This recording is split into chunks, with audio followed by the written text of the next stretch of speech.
Good morning.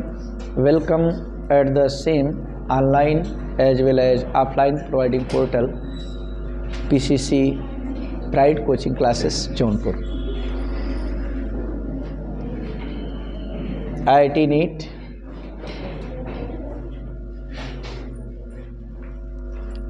TGT PGT class 12 foundation batch के प्रिय विद्यार्थियों, हम लोग ऑप्टिक्स में रे ऑप्टिक्स स्टडी कर रहे थे। रे ऑप्टिक्स, इसमें मिरर, प्लेन मिरर की स्टडी बहुत पहले किया गया था। स्फेरिकल मिरर पर अध्ययन हम लोगों का चल रहा था। स्फेरिकल मिरर में मिरर का फार्मूला और मैग्नीफिकेशन, यही दो इम्पॉर्टेंट टॉपिक हैं। और मैग्नीफिकेशन में तीन इम्पॉर्टेंट तरह के तीन मैग्नीफिकेशन है, तीनों हम लोग सीखने का प्रयास किए। ट्रांसवर्स मैग्नीफिकेशन कब ये नॉलेज में आएगा? जब प्रिंसिपल एक्सिस के परपेंडिकुलर कोई ऑब्जेक्ट रखा हो। लीनियर मैग्नीफिकेशन कब ये अस्तित्व में आता है, एग्जिस्टेंस में? When object is lying parallel to the principal axis. Principal axis के पैरेलल रखे हैं तो लीनियर मैग्नीफिकेशन, परपेंडिकुलर रखे हैं तो ट्रांसवर्स मैग्नीफिकेशन। और अगर एरिया वाला कोई एरिया वाला ऑब्जेक्ट रख दिया है आपने, तब तो सुपरफिशियल होगा। बोलिए, लीनियर वाला मैग्नीफिकेशन का transverse magnification formula minus v by u, और लीनियर वाले का फार्मूला माइनस क्या था जी, delta v by delta you.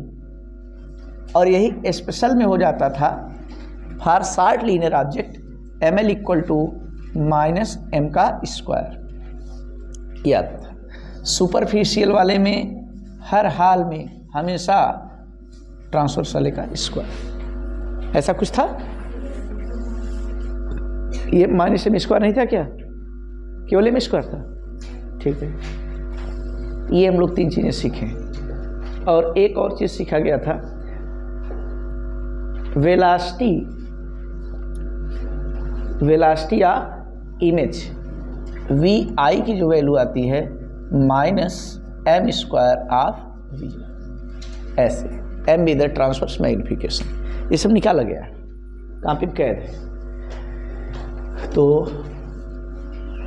आज आपको बता दे रहे हैं एक दो हल्के मिरर के क्वेश्चन, और आज का सबसे चुनिंदा बेहतरीन टॉपिक होने वाला है हम लोगों का refraction through curve surface. Curve surface से रिफ्रैक्शन, यही आज का सबसे दमदार टॉपिक है। और ये टॉपिक समझ में आ गया तो आप समझिए बहुत बहादुर टाइप के हैं। ये टॉपिक सबसे सुपीरियर होता है। IIT नीट के लिए हार्ट बीटिंग पोर्शन की तरह है, इसी से क्वेश्चन उठना है। कभी कभार क्वेश्चन आ जाते हैं शिफ्टिंग पर, और कभी कभार इधर से आते हैं जो रिफ्रैक्शन थ्रू कर्व सरफेस है। दो टॉपिक हैं इसके गिने चुने, शिफ्टिंग वाला है और इधर का रिफ्रैक्टिंग सरफेस से, जहाँ से क्वेश्चन सीधे एग्जाम में दिखते हैं। चलिए, तो एक आध क्वेश्चन सॉल्व कर लेते हैं, थोड़ा मनोरंजन कर लेते हैं, फिर आगे बढ़ते हैं।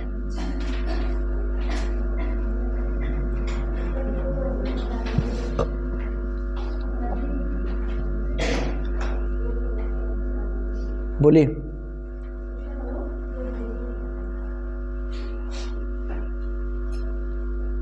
देखिए question, if focal length of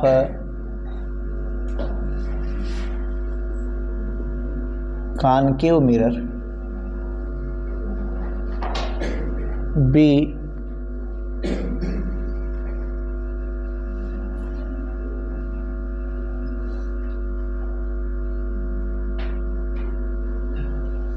focal length of concave mirror B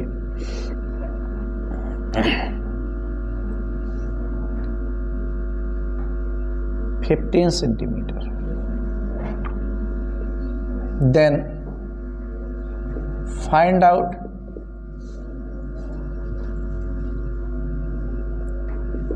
position of image, find out position of image if object is placed at 10 centimetre apart. ये हल्का क्वेश्चन है, एक दो हल्के क्वेश्चन लगवाते हैं, फिर आपको रे डायग्राम बनाना सिखाते हैं।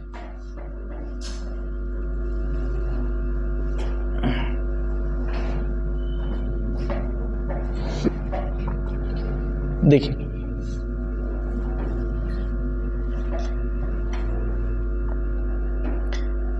u कितना दिया है जी, 10 है। u की वैल्यू ऑलवेज नेगेटिव। f कितना है, 15 है, 15 सेंटीमीटर। प्लस में कि माइनस में, माइनस, क्योंकि कॉनकेव मिरर था। और v आपके लिए question mark. Since mirror formula 1/v plus 1/u equal to 1/f।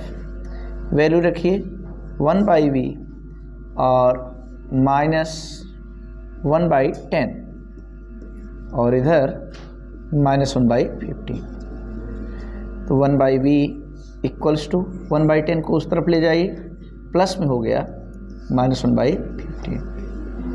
तो ये 1/v कितना, एलसीएम आपके लिए 30 होगा, 10 3 जा 15 2 जा, तो 1/30 हो गया। तो v की वैल्यू कितनी आ गई, 30 सेंटीमीटर। कैसा बनेगा, जरा नेचर के बारे में क्या आइडिया लगाइए आप। पॉजिटिव है तो वर्चुअल, और वर्चुअल है तो इरेक्ट भी होगा। नोट करिए इसको, वर्चुअल एंड इरेक्ट। अगला क्वेश्चन एक आप कॉन्वेक्स पर हो जाए।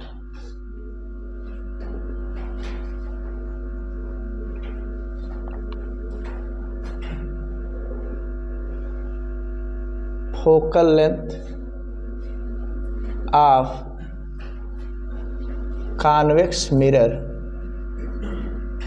B, focal length of convex mirror B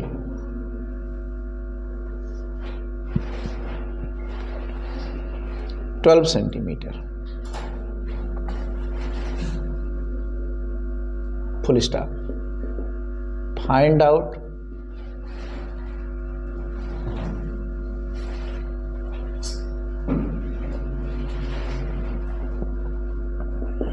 position of image of an object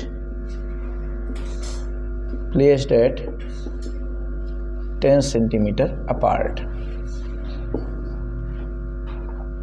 ऐसे क्वेश्चन हल्के वाले बना कर लगा सकते हैं, कुछ कंक्लूजन ड्रा करने वाले हैं क्वेश्चन से, इसीलिए लगवा दे रहे हैं। कुछ कंक्लूजन इंपॉर्टेंट बातें कि यानी फोकल लेंथ से कम पे रखा जाए तब कैसा, फोकल लेंथ पे रखा जाए, फोकल लेंथ के डबल पे रखा जाए, है ना, तो इमेज कैसा बनता है उसी बेसिस पे फिगर बनता है। ये क्वेश्चन सॉल्व कर करके आप चेक कर सकते हैं। तो एक एक हम लगवा दे रहे हैं। बोलिए यू कितना, यू कितना है जी, -10। और एफ क्या लिखें, 12 की -12, 12 क्योंकि कॉन्वेक्स हो गया। तो v में इंटरेस्टेड है, v equal to question mark. क्या बनने वाला है, लगाइए इसका आंसर तो फिर से।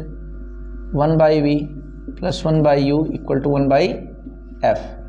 1/v और माइनस 1/10 और इधर आपके लिए 1/12 क्या आ जाएगा, 1/v इक्वल टू 1/10 जाएगा, पॉजिटिव हो जाएगा, और 1/12 भी पॉजिटिव में ही है। एलसीएम कितना बनने वाला है, एलसीएम 60 होगा। चलिए 60, तो ये 6 हो गया, ये 5 हो गया। तो v इक्वल टू, ये देखिए 11 हो गया, 60/11, 60/11 सेंटीमीटर। पॉजिटिव है कि नेगेटिव, और पॉजिटिव है तो वर्चुअल, और वर्चुअल है तो पक्का सीधा भी हो, वर्चुअल है डायरेक्ट। नोट करिए इसे।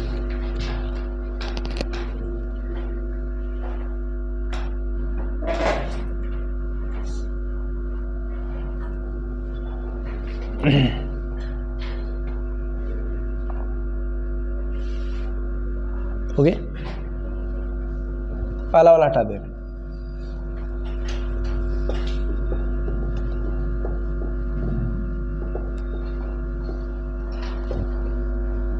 फोकल लेंथ वही पॉजिटिव रख देना है कॉन्वेक्स के लिए।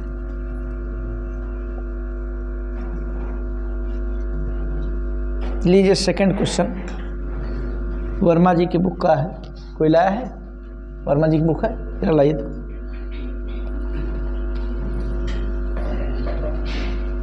पहुंचा दिए।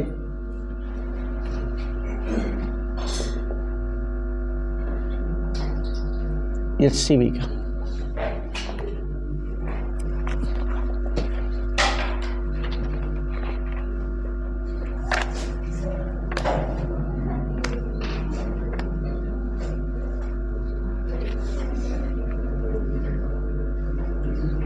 ज्योमेट्रिकल ऑप्टिक्स में देखिए, बुक हम आपको दिखा दे रहे हैं वर्मा जी की। इसमें कौन कौन से क्वेश्चन कर सकते हैं, नाम भी ले ले रहे हैं, आप लोग घर पे ज़रूर ट्राई कीजिएगा।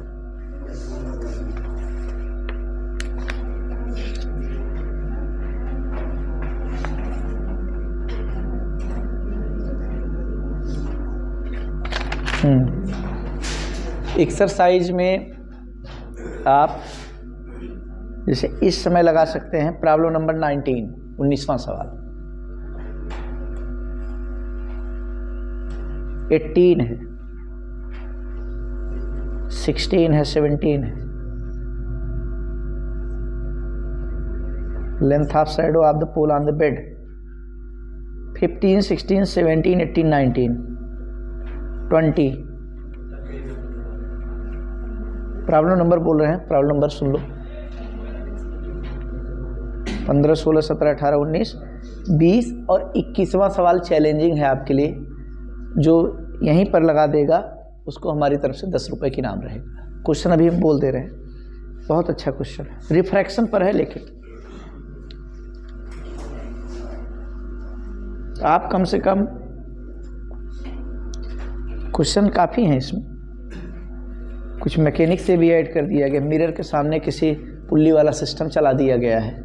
बहुत अच्छे अच्छे क्वेश्चन हैं, कुल 79 क्वेश्चन हैं, 79 क्वेश्चन हैं, 80 में एक कम, जिसमें से आप 15 से लगा करके 21 तक सॉल्व कर सकते हैं।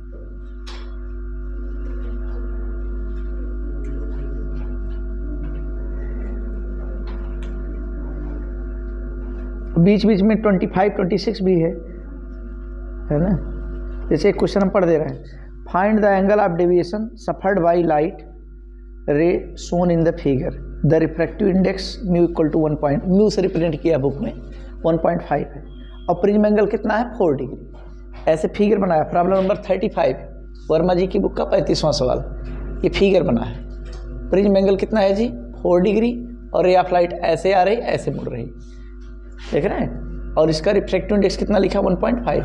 तो डेविएशन क्या फार्मूला है, थिन है कि थिक है, थिन, और थिन के लिए क्या फार्मूला है, रिफ्रैक्टिव इंडेक्स में से 1 सब्ट्रैक्ट करिए और इंटू ए, तो रिफ्रैक्टिव इंडेक्स वही म्यू यहाँ लिखा गया, तो 1.5 - 1 और इंटू ए आपके लिए 4 डिग्री, ये तो 0.5 हुआ, तो 2 डिग्री आना चाहिए,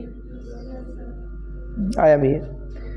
एक और क्वेश्चन है प्रॉब्लम नंबर 26, ऐसे देख देख कर लगा लीजिए, थोड़ा हौसला भी बढ़ जाएगा, फिर सीरियल वाइज लगाने का प्रयास करिए। प्रॉब्लम नंबर 26 वर्मा जी की बुक का 26 है, an optical fibre mu equal to 1.72 is surrounded by a glass coating, जो बाहर वाली कोटिंग होती है उसी क्लेडिंग बोलते थे, क्लेडिंग का दिया है। ऑप्टिकल फाइबर कितना है जी 1.72 और surrounded by a glass coating, glass coating कितना है 1.5। तो find the critical angle of total for total internal reflection at the fibre glass interface. तो TIR के लिए आपको बताना है क्रिटिकल एंगल। क्रिटिकल एंगल क्या लिखते हैं साइन थीटा से 1/n, 1 बाई क्या लिखते हैं n। क्रिटिकल एंगल पूछा, वो तो एक्सेप्टेंस एंगल है, acceptance angle sine theta C less R equal to under root n square minus n2 square. Critical angle पे यही है। और n क्या होता है, वेयर n होता है ज़्यादा वाले को कम वाले से डिवाइड करिए, जो हायर हो उसको डेंसर, कम वाले का रेयर। तो ज़्यादा वाला कौन है 1.7 और ये, तो इसका मतलब n निकालेंगे तो 1.72 बाई 1.5, ये तो n हो गया। तो आपके लिए साइन थीटा से कितना, इसका उल्टा करेंगे तो 1.5 बाई 1.72, तो ये हो जाएगा 150 बाई 172। अब कैंसिल कर लीजिए अपना, 2 से कैंसिल करेंगे तो 75 और 2 से कैंसिल करेंगे तो 86 आएगा। हाँ यही आ गया। तो साइन थीटा से लिखना तो साइन इनवर्स कर दीजिए। अब कैंसिल नहीं हो पाएगा शायद, अब नहीं हो पाएगा ना, तो यही आएगा साइन इनवर्स हो जाए कितने से, 96 नहीं 86 है, 86 देख लीजिए, अभी 2 से कैंसिल किए हैं।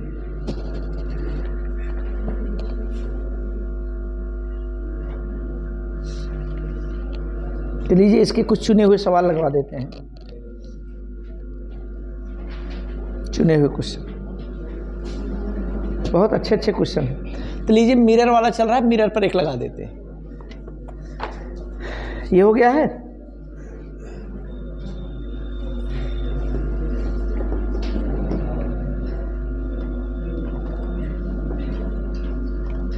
चलिए एक प्रॉब्लम, वर्मा जी की बुक का problem number 7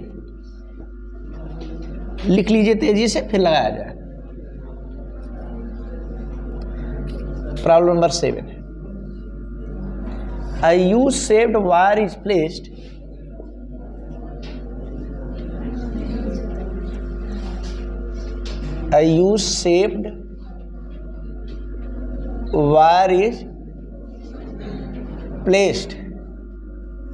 before a concave mirror,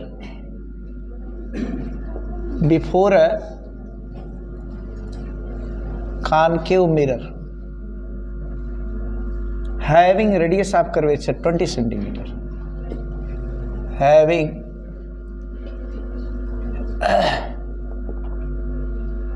radius of curvature 20 centimeter as shown in the figure. Find the total length of image.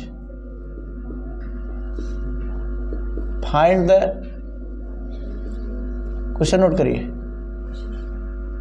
Total length of image. Scene को समझिए, फिगर इसमें बना है,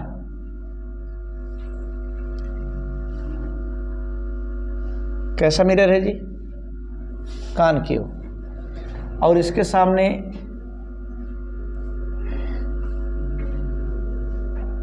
यू शेप का wire है। इसकी height क्या है 10 सेंटीमीटर, और बेस कितना है जी, ये भी 10 सेंटीमीटर, और पोल से ये सेपरेशन कितनी है 30 सेंटीमीटर। रेडियस ऑफ कर्वेचर कितना है 20 सेंटीमीटर। ये फिगर ही मेन था, क्वेश्चन लिखने की कोई जरूरत नहीं थी।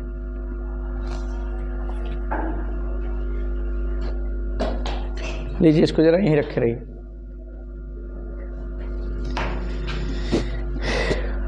ट्राई करेंगे आप लोग। अब इसमें देखिए काफ़ी अच्छा क्वेश्चन है, हालांकि ये क्वेश्चन नीट में नहीं आएगा, लेकिन कॉन्सेप्ट आपका बिल्ड कर देगा अच्छा। अब इसमें ध्यान देना है, ये हाइट 10 है तो ये भी तो 10 ही होगा, उसी लेवल में है, और ये कितना है 10 है। तो ऑब्जेक्ट की लेंथ कई सेंटीमीटर है, ऑब्जेक्ट की लेंथ 30, 10, 10, 10, 30 है।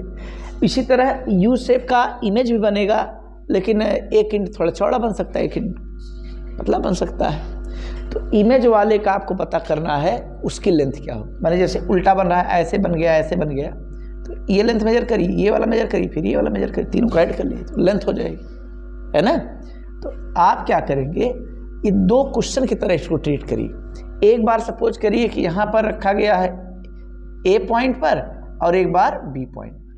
ऐसे सपोज करिए ए पॉइंट पर 10 सेंटीमीटर का हाइट का एक वायर रखा गया है, तो कहाँ बनेगा, कितना बड़ा बनेगा वो निकाल लीजिए। फिर 10 सेंटीमीटर का एक और वायर प्रिंसिपल एक्सिस परपेंडिकुलर रखा गया है, लेकिन कितने डिस्टेंस पर, 40 पर रखा गया है। कहाँ बनेगा यानी V, और कितना बड़ा बनेगा माने HI निकाल लीजिए। ठीक है, तो उससे लोकेशन अपना शो कर लीजिए, और जो दोनों के बीच की गैपिंग है वो ये वाला हो जाएगा, बिना लीनियर मैग्नीफिकेशन काम बन जाएगा, बिना लीनियर मैग्नीफिकेशन के। समझ पा रहे हैं नहीं? चलिए तो सॉल्यूशन देखिए। फार पॉइंट ए के लिए जरा प्रयास करिए।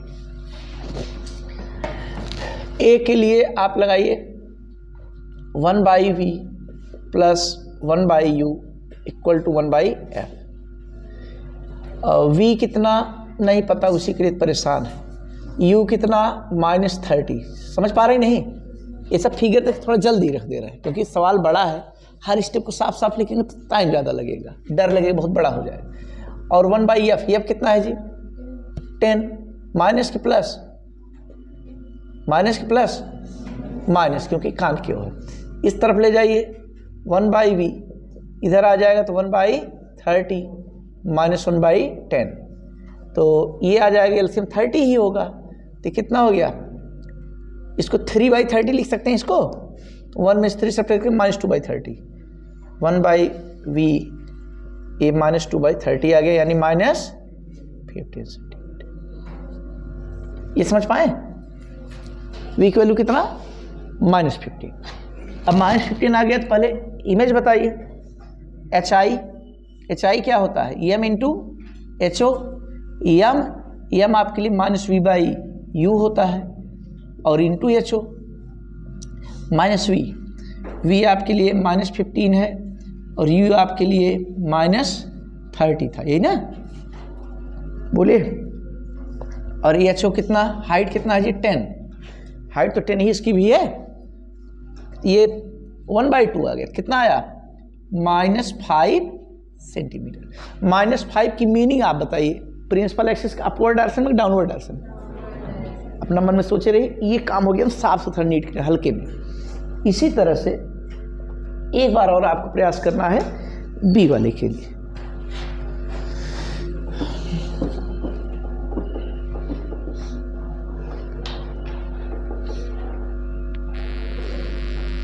लीनियर मैग्निफिकेशन तो आपने सीखा है, ए से बी के लिए लीनियर लग सकता है, लेकिन क्या मतलब है, सस्ते में काम हो जा रहा है। ए जहाँ बनेगा फिर बी वाले की इमेज जहाँ बनेगा, तो उसके बीच में वो वायर तो दिखेगा ही दिखेगा इमेज में। हो गया। बी वाले के लिए क्या आ जाएगा भाई,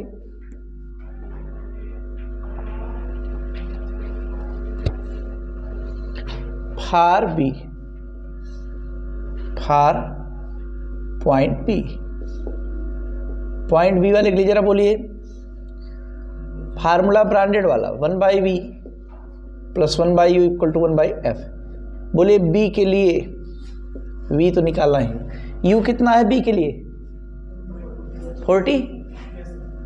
भाई 30 यहाँ से ये पूरा ऑब्जेक्ट की तरफ हो गया ना, तो -1/40। चलिए रख दिया। और f कितना है, वही चीज़ r का हाफ 10 है, कान क्यों था तो -10 रखा, 1/-10। बोलिए 1/40 किस तरफ ले आइए, ये हो जाएगा आपके लिए 1/v, 1/40 पॉजिटिव हुआ, -1/10। तो इसको 40/40 लिख सकते हैं, 1/10 को 40/40 लिख दे, 4/40। अब 1 में 4 सेपरेट करते -3, यानी v की वैल्यू आ गई -40/3 सेंटीमीटर। थोड़ा तेज सॉल्व करिए। अब v हो गया, तो HI क्या होगा, हाइट कितनी, m HO, m कितना -v/u इंटू HO, -v आपके लिए -40/3 है, 40/3 आराम से लिखिए, और इंटू u तो आपके लिए 40 है 40, ये -40 हो गया ये, और बाकी HO आपके लिए 10 ही है। तो 40 से 40 कैंसिल, नहीं अंदर प्लस हो गया, क्या आ गया -10/3 बोले, -10/3 सेंटीमीटर। अरे 40 कैंसिल, प्लस भी हो गया, नीचे केवल 3 बचा है, तो 10/3। बताइए, अब इसी चीज़ को हाईलाइट करिए, आप इसी चीज़ को फिगर में हाईलाइट करिए, दिमाग पर बोझ हल्का हो जाएगा। फिगर देखें, फटाफट आप काउंट कर लेंगे। यहाँ देखिए, ये मिरर का सीन है, ये मिरर का सीन है। यहाँ पर पहले इमेज की साइज कितनी है 5, और दूसरे इमेज की साइज कितनी है 10/3। कौन बड़ा है, 5 बड़ा है 10/3? 5 बड़ा है। 5 बड़ा है, और 5 कहाँ पड़ेगा, 15 पर, माइनस माने मिरर के सामने 15 पर, और ये वाला कहाँ पड़ेगा 40/3। 15 से कम है कि ज़्यादा है? 13.33 कम है ना, तो वो दूर बनेगा और बड़ा बनेगा, ये दूर बनेगा और बड़ा बनेगा, ऐसा है। बोलिए, ये वाला और ये वाला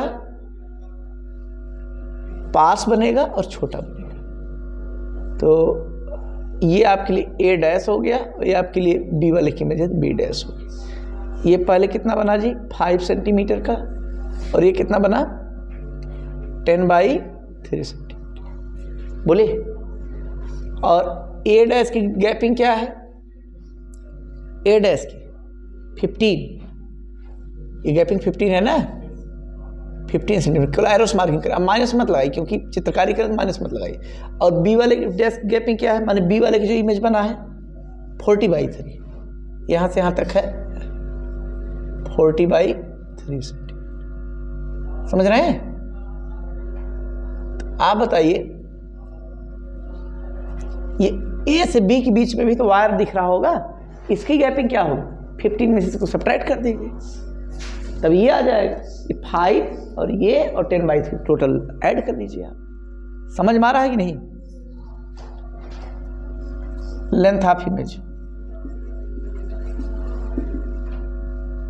length of image equal to 5 plus इसको ऐड करिए A' B' प्लस 10/3। ये 5 A' B' कितना होगा जी? भाई डिस्टेंस की जो ट्रिक है, बड़े वाले में से वाला सब्ट्रैक्ट कर दीजिए। 15 माइनस 40/3 प्लस 10/3, तो आप 15 इसको ऐड कर लीजिए। 15 और 5 कितना होगा जी 20, और इसको एक साथ मर्ज कर लीजिए, तो ये कितना हुआ -30/3, और -30/3 मान -10, तो क्या आ जाएगा? चेक करिए आंसर, ये पलटो जी पेज।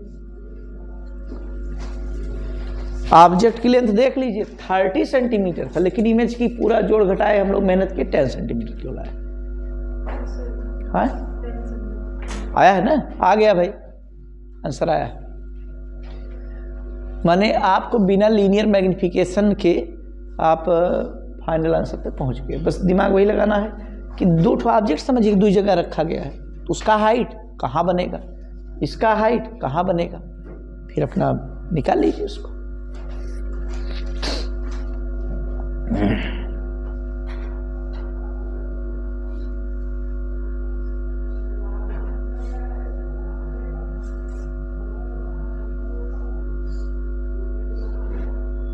नोट हो गया?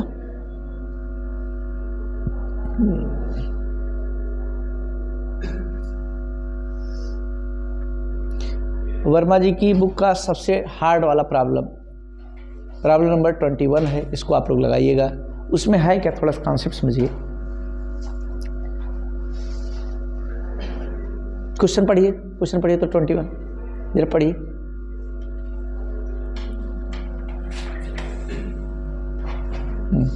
A cylindrical vessel of diameter 12 cm contains 805 cm³ of water. A cylindrical glass piece of diameter 8.0 cm and height 8 cm is placed in the vessel. रुक जाइए, सीन समझें आप लोग। एक सिलेंड्रिकल वेजल है जो 805 सेंटीमीटर³ वाटर उसमें फिलअप किया गया है, और उसमें एक पीस दूसरा ग्लास स्लैब है। कितना हाइट है? 8 है भाई, 8 है, रिफ्रैक्टिव इंडेक्स 1.5 है। Yes, sir. हाँ, उसको डाला जाता है। कुल मिला के जैसे पानी की बाल्टी है, उसमें पानी भरा हुआ है और उसमें कोई दूसरा ग्लास का प्लीज जब डालेंगे तो क्या होगा? बोले? हाँ, वाटर लेवल ऊपर आ जाएगा। यही चीज समझना था।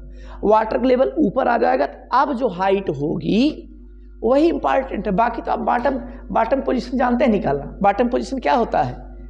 अपना एच अपना N, H1/N1 plus H2/N2 plus H3 यही तो डी अपरेंट का फार्मूला है कि नहीं? इंपॉर्टेंट बात थोड़ा सा क्या है, कंजर्वेशन ऑफ वॉल्यूम लगाना है कि जो वाटर का वॉल्यूम है उसमें जो ग्लास स्लैब का वॉल्यूम है ऐड हो जाएगा तो उसके बेसिस निकलना होगा कितनी हाइट और बढ़ गई। सीधी सी बात है, जैसे बाल्टी में पानी भरा गया, उसमें एक ईंट डालेंगे तो वाटर लेवल बढ़ जाएगा। अब कितना बढ़ेगा वो हाइट बताना ना, तो थोड़ा कॉन्सेप्चुअल क्वेश्चन है, तो इसमें वॉल्यूम कंजर्वेशन लगाना है। 8 सेंटीमीटर का ग्लास स्लैब डाला गया तो वाटर का हाइट कितना बढ़ेगी? 8 ला, तब बढ़ता जब पूरा एकदम कस करके पूरा कवर करके एरिया तब जाता, तब तो ग्लास स्लैब तो पतला सा है, 8 सेंटीमीटर हाइट है तो उसमें हो सकता है 2-2.5 सेंटीमीटर चढ़े, 3 सेंटीमीटर, तो उसको लगाना पड़ेगा ना कि टोटल वाटर का वॉल्यूम प्लस स्लैब का वॉल्यूम इक्वल टू πr² करेंगे ना, तब उसकी हाइट पता लगी। आगे पढ़िए तो।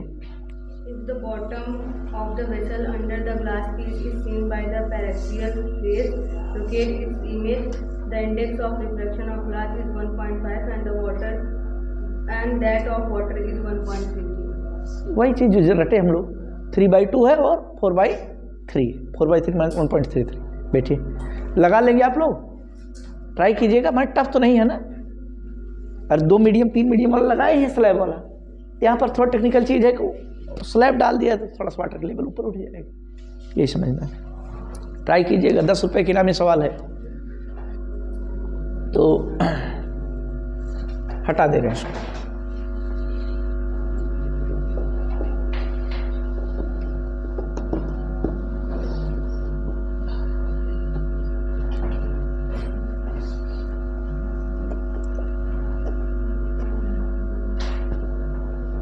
नोट्स का रिवीजन जरूर करिए। फिर नीट वाले जो ऑब्जेक्टिव बुक अपना रखे हैं उसका क्वेश्चन तोड़ें, प्रयास करें वर्मा जी की बुक का आसान क्वेश्चन लगा लें, कम से कम 50%, आधा सवाल। और IIT वाले वर्मा जी की बुक को 100% फॉलो करें, TGT PhD वाले 100%।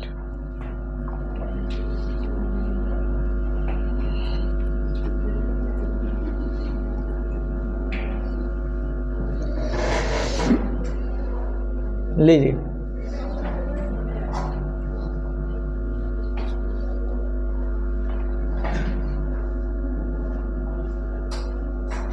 एक छोटा सवाल है तो रिफ्रैक्शन का मिरर टॉपिक समाप्त हो गया, इसलिए लगवा दे रहे हैं। पहले टूल सीख लीजिए। तो रिफ्रैक्टिव इंडेक्स n क्या होता है? C/V होता है। रिफ्रैक्टिव इंडेक्स फिर से एक बार रिमाइंड करा दे रहे हैं, speed of light in free space and speed of light in medium का रेशियो होता है C/V। C क्या होता है जी? Speed, F into lambda, frequency into wavelength, और V क्या होता है? ये भी आपके लिए F इंटू लैम्डा होता है। रिफ्रैक्शन के फिनोमेना में कौन सी क्वांटिटी नहीं बदलती? फ्रिक्वेंसी नहीं बदलती, इसको याद किए रहिए। ऑब्जेक्टिव में आता है, क्या नहीं बदलता? वेवलेंथ बदल जाता है, स्पीड बदल जाता है, लेकिन frequency remains constant. Since frequency जो F होता है ये कांस्टेंट होता है, इसलिए कोई नया सिंबल नहीं। अब फ्री स्पेस की बात है, फ्री स्पेस में जो वेवलेंथ होगा तो उसमें नॉट लगा के शो कर दिया। मीडियम में जो वेवलेंथ है उसको सादा सादा लैम्डा लिख करके शो कर दिया। क्या कैंसिल हुआ जी? n की वैल्यू हो गई लैम्डा नॉट बाई, यानी वेवलेंथ पता हो अगर फ्री स्पेस में और मीडियम में, तो फ्री स्पेस बाई मीडियम वाली वेवलेंथ को डिवाइड करके भी n तक पहुंचा जा सकता है। सही है? चलिए, ये पहला टूल्स था। एक क्वेश्चन लिखते हैं। 1 किसका होता है रिफ्रैक्टिव इंडेक्स? एयर का,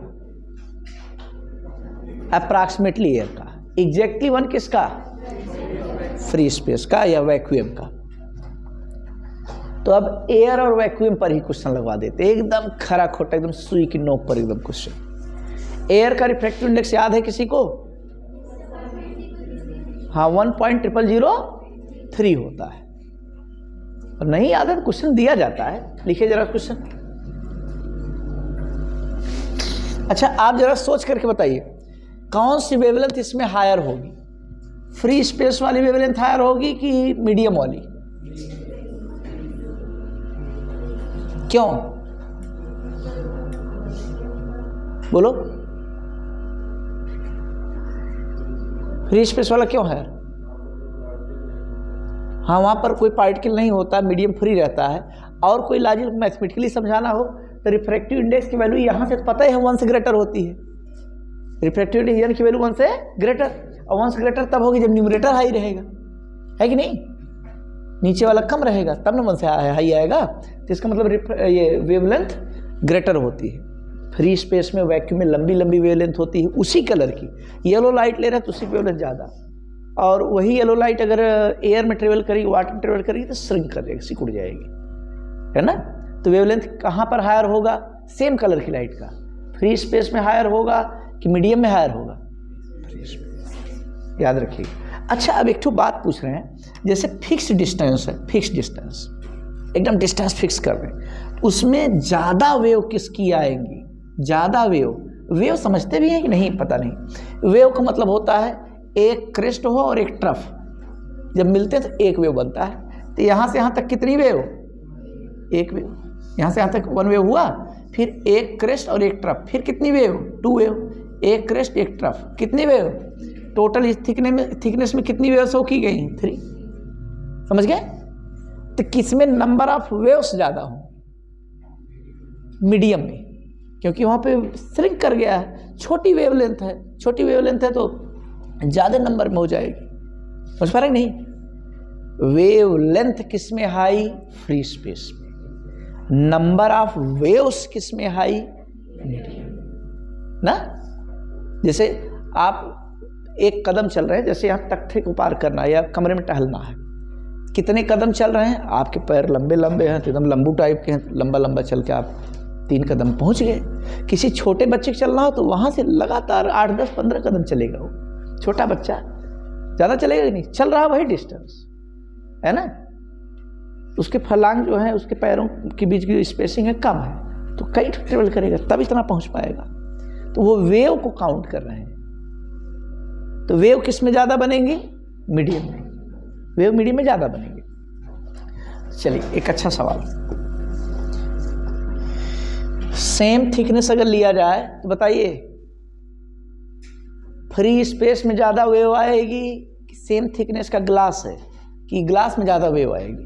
ग्लास में। मीडियम में ज़्यादा वेव आएगी, ये हम लोग पता हो गया। लिखिए क्वेश्चन अच्छा सा, 5 सितारा वाला सवाल।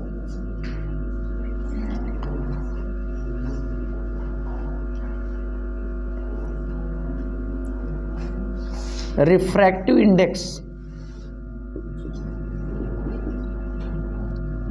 Of air be 1.0003। एकदम सही से एकदम खरा खोटा सवाल लगवा रहे हैं। 1.0003 full stop. Find out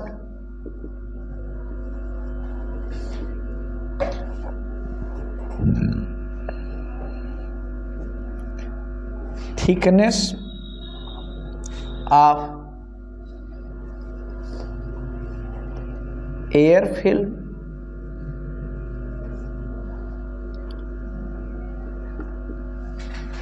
which contains one more wave of yellow light, तो येलो लाइट का वेवलेंथ बता दे रहे हैं, कितना है 6000 एंगस्ट्रॉम। और कहाँ पर वेवलेंथ है, लैम्डा नॉट लिखा गया तो फ्री स्पेस में। आप yellow light bracket lambda naught 6000 angstrom, that the then लिख दिया, then the same thickness of vacuum contains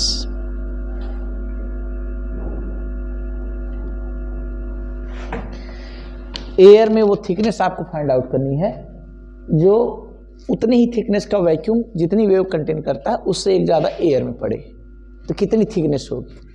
option लीजिए 2 metre, 2 angstrom, 2 nanometre, nanometre 10⁹, 2 millimetre. Note करिए कौन सा ऑप्शन होगा, लगाइए जरा, ट्राई करिए। ये पूछा गया क्वेश्चन है एक बार, अच्छा सवाल है ये।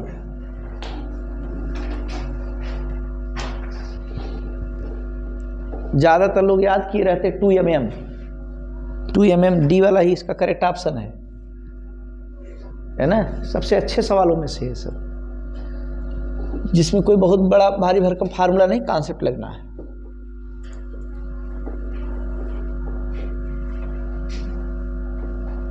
नोट करिए तो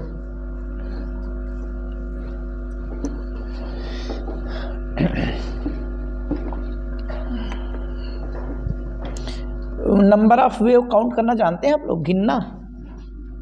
गिनते कैसे, जैसे ये देखिए, एक क्रेस्ट और एक ट्रफ, इतनी जगह है, ये थिकनेस है, इसमें कितनी वेव बन रही, जरा गिनिए, बताइए कितनी वेव बन रही। अच्छा, अब कितनी वेव बन रही, 1.5 वेव, 1.5 वेव बन रही। एक ऊपर और एक नीचे मिला के एक वेव, और एक अभी एडवांस में आ गया तो 1.5 वेव है, समझ गया कि नहीं। तो इसी तरह वेव कितनी है, तो वेव कितनी पता लगा, पतली पतली ऐसे वेव चल रही है, तो कितनी वेव बनेंगी। एक क्रेस्ट और एक ट्रफ मिलकर के एक वेव बनाते हैं, तो वही जो डिस्टेंस होती है उसी वेव लेंथ कहते हैं। तो कितनी वेव होंगी, नंबर ऑफ वेव्स क्या लिख देंगे, T/λ, T/, बोलिए। जैसे एक वेव की लेंथ 2 सेंटीमीटर है, एक वेव की लेंथ कितनी है, उसी को वेव लेंथ कहते हैं। लो वेव लेंथ कितना है जी, 2 सेंटीमीटर। तो बताइए 10 सेंटीमीटर स्पेसिंग में कितना बनेगा, 5 वेव, है कि नहीं। वो तो हल्का वाला सवाल, जैसे एक ईंट का वॉल्यूम निकालिए, पूछा है पूरी दीवार में कितनी ईंट लगेंगे, है कि नहीं। पूरे स्पेस में वही एक वेव लेंथ से डिवीजन लेना है ना। टोटल स्पेस T है, एक वेव की लेंथ लैम्डा है, तो T/n। तो नंबर ऑफ वेव निकालने का तरीका पता हो गया, थिकनेस बाई वेवलेंथ। चलिए सॉल्यूशन देखिए जरा। सिंस n इक्वल टू होता है lambda naught by lambda, lambda naught by lambda, और क्या दिया है,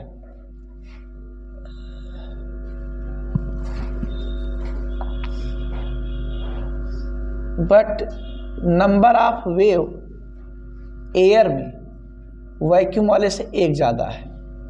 यानी माने नंबर ऑफ वेव, केवल यानी माने रिफ्रैक्टिव इंडेक्स, यानी माने एयर का रिफ्रैक्टिव इंडेक्स नहीं, नंबर ऑफ वेव। एयर में कितना वेव, जैसे है यही बना दे रहे हैं, यहीं समझा दे रहे हैं। ये कितनी जगह है जी, T, कहाँ पर है ये, एयर में है, तो वेवलेंथ कितनी होगी इसकी, वेवलेंथ कितनी होगी, एक की वेवलेंथ, लैम्डा लिखे कि लैम्डा नॉट लिखे, और वैक्यूम रहेगा तो सेम थिकनेस वही T ही, तब इसकी वेवलेंथ क्या लिखें, तब लैम्डा नॉट लिखते हैं।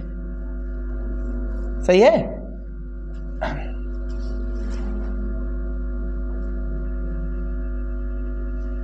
समझ रहे होंगे। तो यहां पर नंबर लिखने क्या तरीका, टी बाई लैम्डा। यहाँ पर नंबर, ये वैक्यूम का केस है,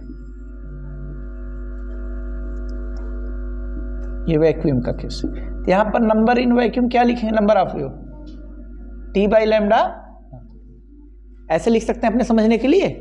क्या कहा गया है, एक वेव ज़्यादा कंटेन करे, एयर में एक वेव ज़्यादा कंटेन करे वैक्यूम वाले के रिस्पेक्ट में।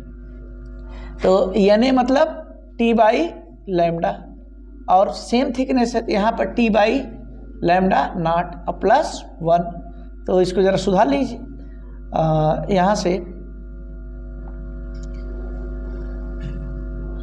चलिए टी बाई लैम्डा हो गया, इधर टी प्लस लैम्डा नॉट और होल बाई लैम्डा नॉट। तो यहाँ से लैम्डा नॉट बाई लैम्डा लिखना हो, लैम्डा नॉट बाई लैम्डा, ऊपर वाले के ratio T plus lambda not और बाई टी लिख सकते हैं। This with equation number 2। बोलिए अब लैम्डा नॉट बाई लैम्डा है क्या इक्वेशन 1 से, यही तो रिफ्रैक्टिव इंडेक्स है, रख दीजिए, जो डाटा दिया उसी में कन्वर्ट हो गया, which implies n equals to T plus lambda not divided by T. N की वैल्यू रखिए 1.3 बार 0 0003, टी नहीं पता, लैम्डा नॉट 6000 एंगस्ट्राम है, तो एंगस्ट्राम में कितनी पावर रहती है, -10, और 3 0 यहाँ का एडजस्ट कर लें, -7 लिख दें बाई टी। क्रॉस मल्टीप्लिकेशन करिए तो 1.0003 T equal to T plus 6 × 10⁻⁻7। T को इधर लीजिए, टी किधर लीजिए 1.0003 और -1 और इंटू टी, टी को लेफ्ट साइड लिया और कॉमन भी ले लिया, ये पूरा नंबर और इधर आएगा तो 1 हो जाएगा। तो ये 1 सब्ट्रैक्ट जब करेंगे तो 0003 आएगा पॉइंट के बाद इंटू टी 6 × 10⁻⁻7। तो ये कितना हो गया इधर वाला 0.3 बार 03 टी इक्वल टू 6 × 10⁻⁻7। इसको 3 × 10⁻⁻4 लिख सकते हैं कि नहीं लिख सकते, तो लिख दीजिए तुरंत 3 × 10⁻⁻4 टी इक्वल्स टू 6 × 10⁻⁻7। तो 3 से डिवीजन लेंगे 2 और ये वाला डिवीजन लेंगे 10⁻3, ये आ जाएगा 2 × 10 नीचे जाएगा 2 हो जाएगा, और ये 10⁻3। लेकिन ये साइन सब काम हो रहा है, आपने एंगस्ट्राम को मीटर में कन्वर्ट किया था, तो इतना मीटर कहिए या फिर 2 mm कह दीजिए। कोई ऑप्शन है ऐसा, नोट कर लीजिए। अरे पहले हम लोग बेस फाउंड किए, नंबर का मतलब क्या है, नंबर ऑफ वेव का मतलब थिकनेस बाई वेवलेंथ, मीडियम की थिकनेस बाई वेवलेंथ लिखते हैं, और जो क्वेश्चन कहा गया। अब तो ऐसा भी लगा सकते हैं नया वाला ब्रांड का जो नहीं पूछा गया है, find out thickness in the air which contains 5 more waves, कई वेव ज़्यादा 5 than the same thickness of vacuum contains. तो क्या लिखेंगे, number of wave in air यानी भी +5 है कि नहीं, एक तो जैसे पूछा गया बता दिए, और अदर पूछा जाएगा 2 वेव ज़्यादा करता है +2, इसी तरह कर दीजिएगा, समझ में आना चाहिए।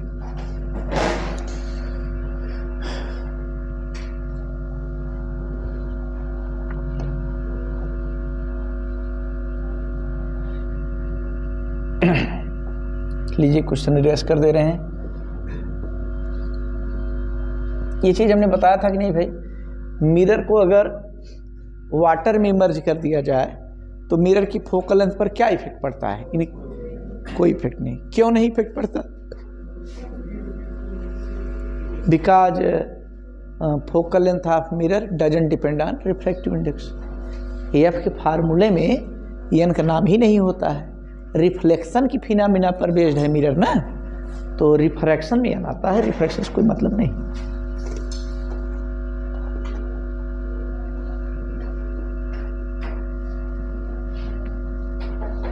चलिए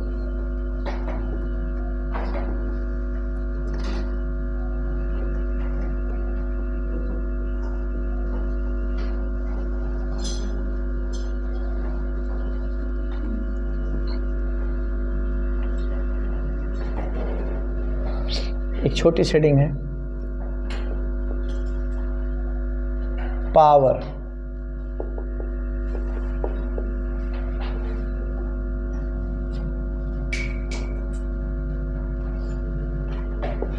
पावर क्या होता है?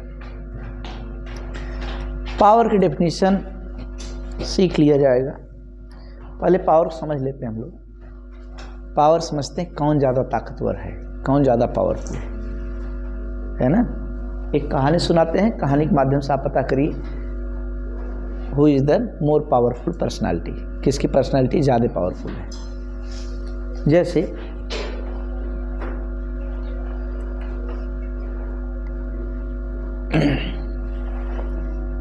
गांधी जी अब नहीं है, लेकिन गांधी जी के नाम से सब परिचित हैं, है ना। उनके नाम से सभी अवेयर हैं। तो आज हमें से कोई फंक्शन था, उसमें एक अनाउंसमेंट हो रहा था, खूब भीड़ लगी हुई थी, कोई फंक्शन चल रहा था, तो उसमें एक बीच में कार्यक्रम की सूचना दी गई। अब की बार 15 अगस्त 26 जनवरी को नहीं, ठीक जो नेशनल डे अगला वाला है, अगला राष्ट्रीय दिवस कौन सा है? 2 अक्टूबर। 2 अक्टूबर को गांधी जयंती के अवसर पर कोई और नहीं बल्कि महात्मा गांधी खुद चल के आएंगे, है कि नहीं? ऐसा अनाउंसमेंट कर दिया गया। तो पब्लिक में सब ऐसे आपस मुस्कुरा रहे हैं, एक दूसरे की तरफ देख रहे हैं, विश्वास ही नहीं हो रहा गांधी जी कब के चले गए हैं, है ना।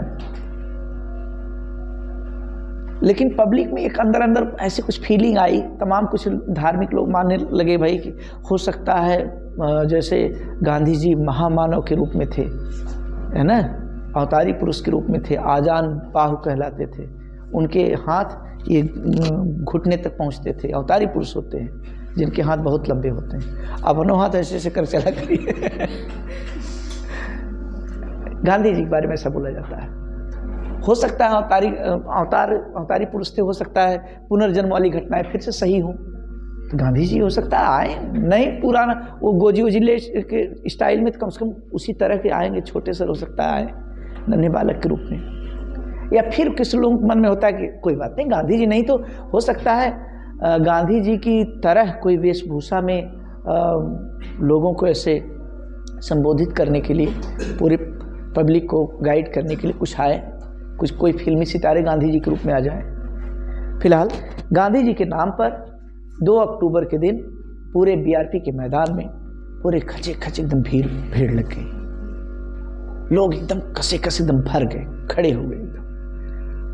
माने सरसों गिराने भर की जगह नहीं थी, सरसों गिरेगा तो नीचे तेल बन करके नीचे आएगा, इतनी भीड़ थी, है ना।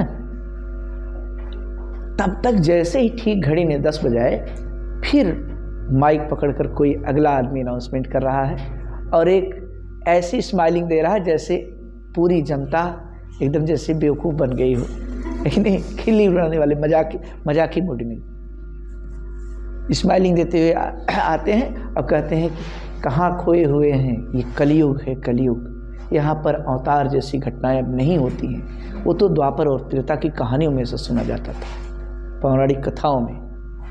कोई बात नहीं, आप लोग दूर से चल कर के आए हैं, बहुत दूर से आप आए हुए हैं, तो आपका आना निरर्थक नहीं जाएगा, अफसोस मत करिए।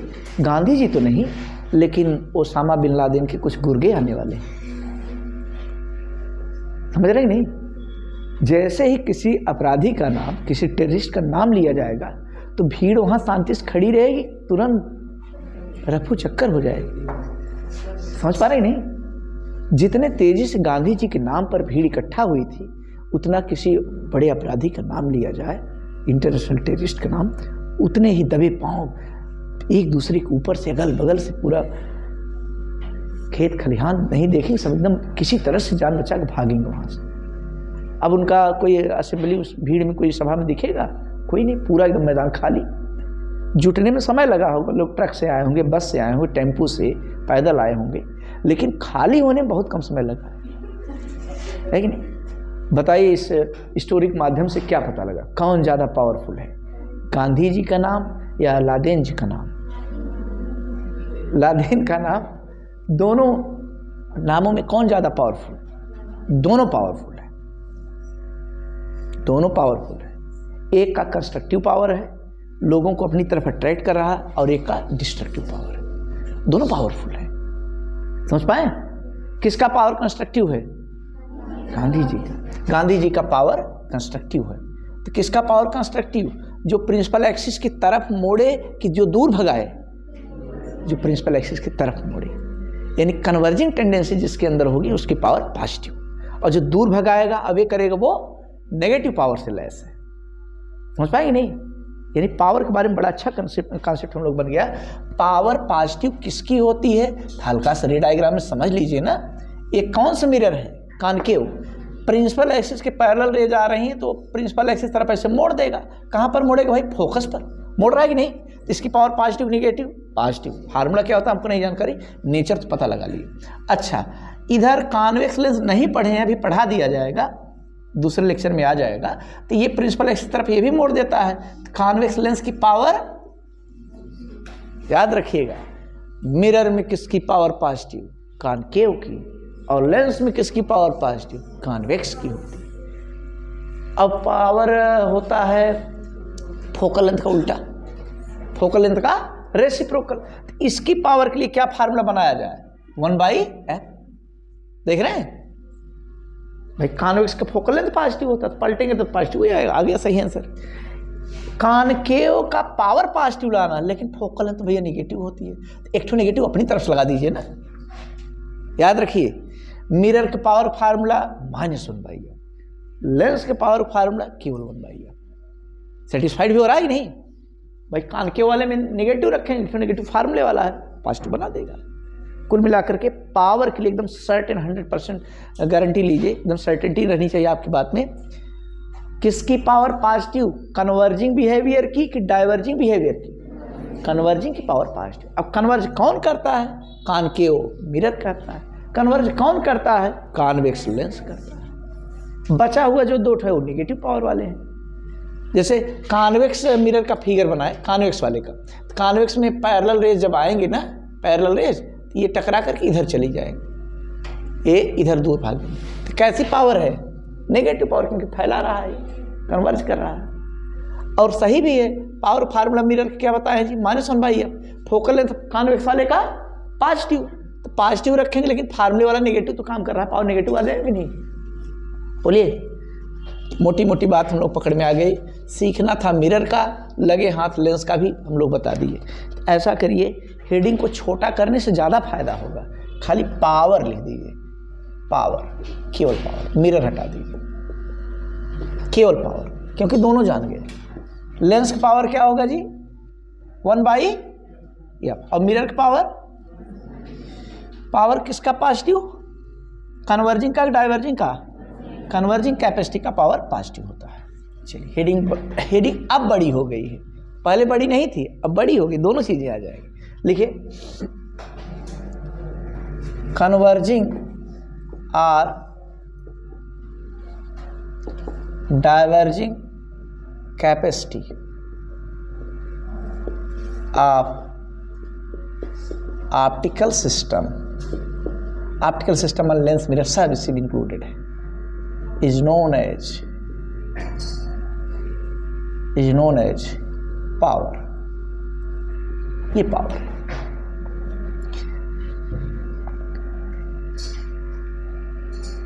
मैथमेटिकल डेफिनेशन क्या है जी?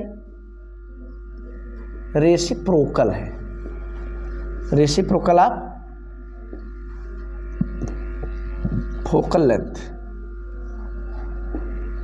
लेकिन खास बात यहू लिख दीजिए सेंटेंस में, नहीं तो लोग भूल करेंगे। मीटर में मेजर किया गया हो, फोकल लेंथ किस में मेजर किया गया? Measured in metre, comma, known as power. ये पावर है आपके लिए जी सर।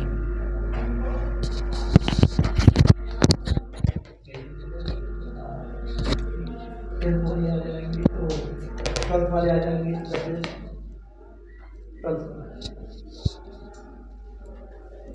जाएंगे, 10 से 1 पढ़ाएंगे। 11th वाले आएंगे सामने, 11th वाले क्या रख लेंगे? 11th वाले सारी क्या रख लेंगे? ऐसे कुछ चलेगा आप ये वाले लिखते चले कि हम तुम लोग करो इन लोग जैसे पढ़ाना तो हमको क्यों करना? ये हम 10 बजे छोड़ दे रहे हैं ये वाला।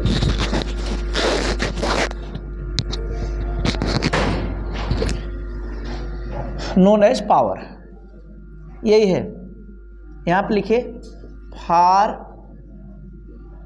मिरर, मिरर के लिए पावर क्या formula, -1/f, but f should be in metre.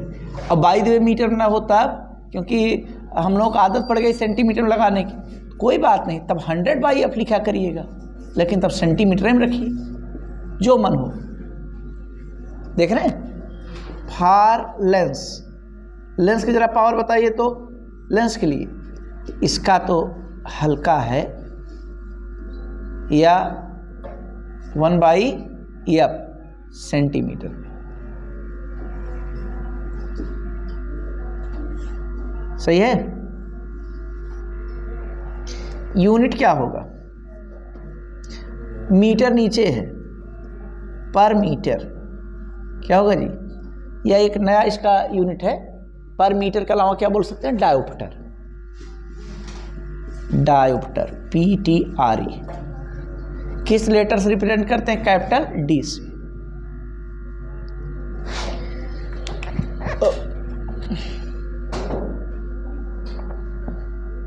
Note की बातें, फॉर कन्वर्जिंग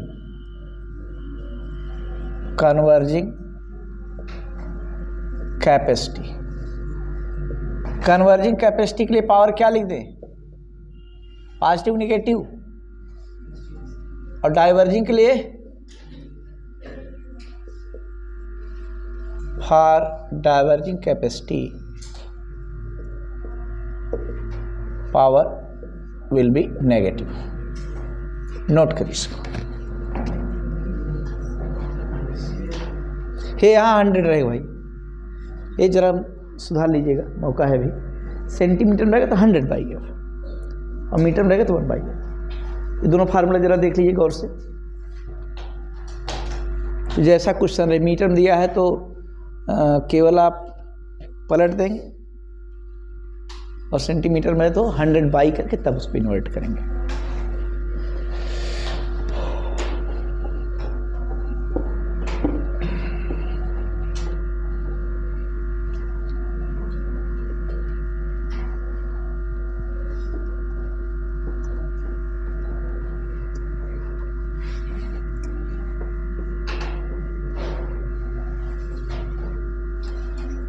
एक आखिर का क्वेश्चन हो जाए, find out power of concave mirror having focal length 25 centimetre. क्या है ये, कॉनकेव है, कॉन्वेक्स है, -25 लिखिए। पावर पूछा गया है, क्या फार्मूला लगाएंगे, 1/, 100/, और भी माइनस साइन तो रहता ही है, -100/f, f should be in centimetre, तो -100/f आपके लिए -25 है, तो माइनस माइनस प्लस हो गया। 4 डायोप्टर पॉजिटिव। एक क्वेश्चन हल्का वाला आपके लिए,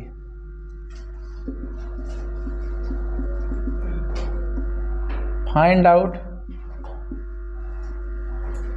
power of convex mirror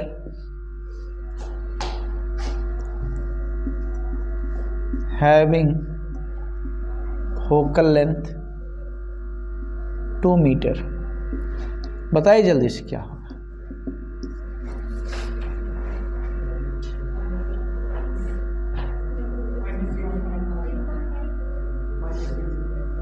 sign भी बोलना जरूरी ही।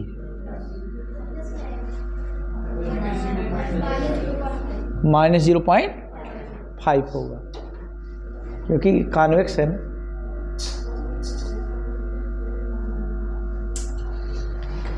अपना आसान से फार्मूला लगाइए, एफ है 2 मीटर, कॉन्वेक्स है तो प्लस m लिखा जाएगा, बोलिए। अब p क्या होता है, p होता है -1/f, लेकिन f should be in metre, तो मीटर में तो है ही, क्या लिखेंगे -1/2, यानी -0.5 और d डायोप्टर। टफ तो नहीं लगा होगा, एक आध थोरल हो जाए। कॉनकेव मिरर है, एक के बार बुलवाइए, दोबारा नहीं। कॉनकेव मिरर की फोकल लेंथ 5 मीटर है। कितने लोगों का आ गया पावर, बताइए, बोलिए, पीछे बोलिए। 5 मीटर है, 5 मीटर तो 1/5 करना है, बोलिए। माइनस फार्मूले वाला, इसका माइनस वाला प्लस नहीं हो गया, इसका मतलब 0.2 और डायोप्टर। चलिए, माने ओरल वाले इसके सवाल है। अगला कॉन्वेक्स मिरर है। कौन सा मिरर, फोकल लेंथ 50 सेंटीमीटर है। कितने लोगों का आ गया, हाथ ऊंचा करें, बोलेंगे बाद। चलिए हाथ पीछे, चलिए अतुल।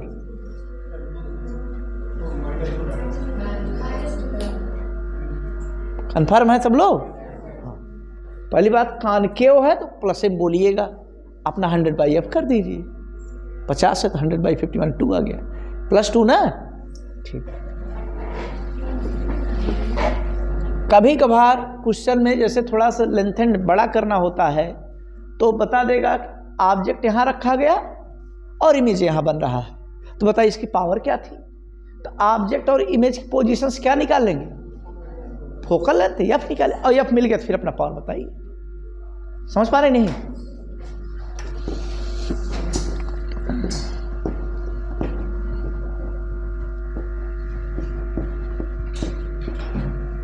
एक क्वेश्चन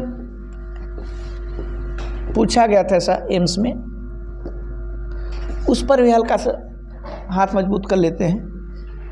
जैसे एक तो मीटर स्केल है, मीटर स्केल, लकड़ी वाली मीटर स्केल है, लंबी सी, उस पर मिरर कहाँ रख रहे हैं वो बता दे रहे हैं। जैसे लंबी सी मीटर स्केल है, ये 10 है, 20 है, 30 है, 40 है, समझ पा रहे नहीं? ये 60, मान लीजिए 30 पर हमने मिरर रख दिया, किस डिवीजन पर, 30 पर, और ऑब्जेक्ट रखे हैं 10 पर और इमेज बन रहा है 60 पर। सीन को समझिएगा। तो बोलिए यू कितना, -20, क्योंकि आपके लिए यही गैपिंग इंपॉर्टेंट है ना। तो भाई 10 से चलिए 30 तक, यानी 20 सेंटीमीटर चले आप, तो -20। बोलिए वी कितना, समझ पा रहे नहीं? 60 गलती से नहीं लिखना है, क्योंकि हमेशा डिस्टेंस यहाँ से मेजर करना है। स्टाइल समझे आप कि आपको मिरर से मेजर करना। 30 पर रखा गया है, 60 पर है, तो 30 और 60 बीच का कितनी गैपिंग है, 30 की गैपिंग, बस वही समझना था। लगवा दें क्या एक ठो, लीजिए एक ठो, भ्रम दूर हो जाए।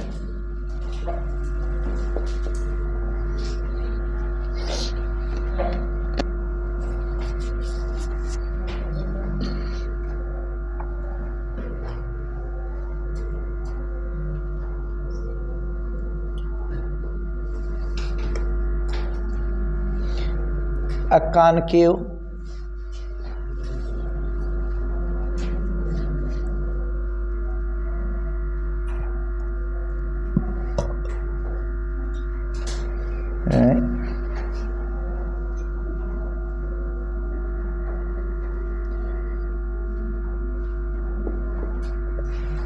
mirror is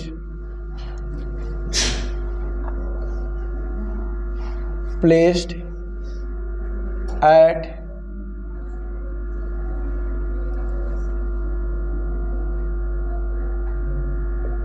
(24 centimeter) mark 24 centi वाले निशान पर रखा गया है।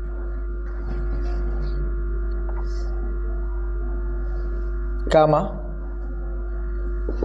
ऑब्जेक्ट इज प्लेस्ड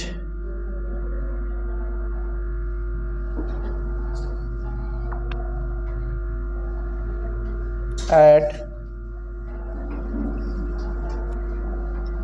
24 कम पड़ रहा है जी, 34 कर लीजिए, 34 कर लीजिए, नहीं तो अभी इधर भी उधर रखना पड़ेगा। Object is placed eight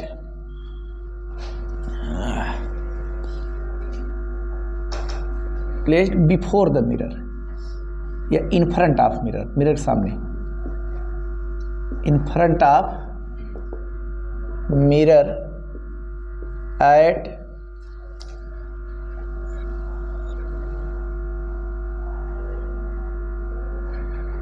22 centimetre mark, 22 centimetre वाले निशान पर रखा गया है। Full stop. इफ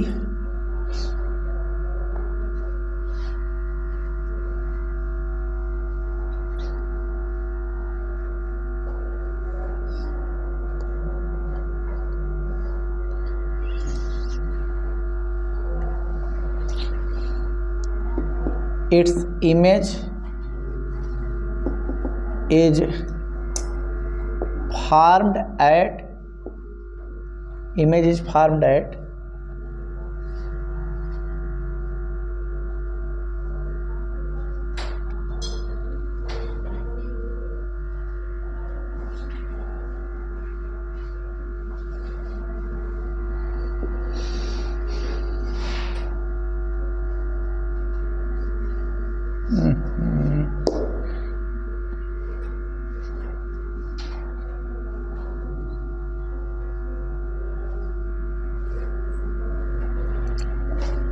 रुक जाइए, डाटा मन में सेट कर रहे हैं। ये ऑब्जेक्ट डिस्टेंस कितनी हो गई जी? 12 हो गया।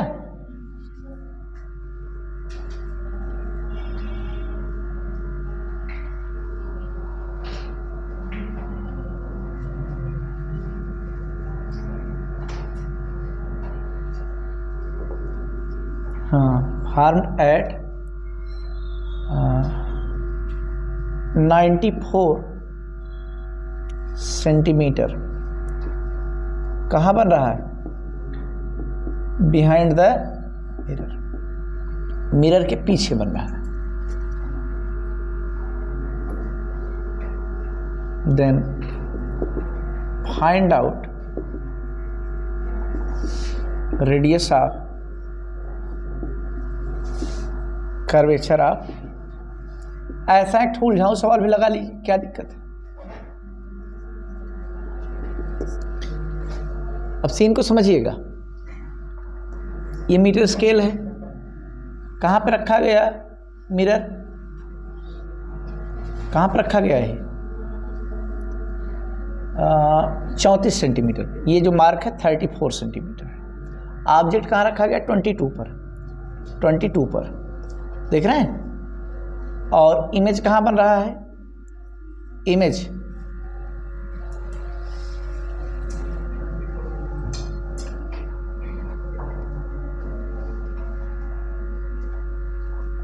इमेज बन रहा है 94 पर। और ये फ्रंट में रखा गया, वो बिहाइंड बन रहा है। या बिहाइंड अगर नहीं समझ पा रहे हैं तो डाटा ही देख के समझिए, 34 से 94 इधर ही पड़ेगा। वैसे भी तो कन्फर्म हो गया, राइट साइड बनेगा। ये ऑब्जेक्ट है और ये इमेज। इसका रेडियस ऑफ कर्वेचर पूछा गया है, आ जाएगा। ठीक, कितना आ जाएगा? 30 सेंटीमीटर। पावर भी आ गया। चलिए जरा देखिए, यहाँ से u कितना है? u है आपके लिए, ये डिफरेंस लेंगे तो 12 सेंटीमीटर। और v है आपके लिए 34 पे शुरुआत है, 94 तक ख़त्म है, 60 सेंटीमीटर। और r पूछा गया है, तो पहले f निकाल लीजिए ना। सिंस फार्मूला लगाइए, 1/v plus 1/u equal to 1/f। यही तो 1/v 1/60 और -1/12 और इक्वल टू 1/f। तो एलसीएम लेंगे तो 60 ही आएगा। तो ये 1 हो गया और 12 5 जा -5 तो -4 हुआ जी, और ये आपके लिए 1/f। ये तो 15 आ गया। अब नीचे वो भी f इक्वल टू माइनस आना भी चाहिए क्योंकि कानकेव था। तो सो एफ आर कितना हो जाएगा, आर जस्ट डबल होता है, तो -30 सेंटीमीटर लिख दिया, लेकिन आंसर लिखना होगा 30 सेंटीमीटर बोलेंगे ना। चलिए ये आपका आंसर है, नोट करिए। यानी क्वेश्चन टफ नहीं था, हल्का था, खाली कहने का तरीका अलग था।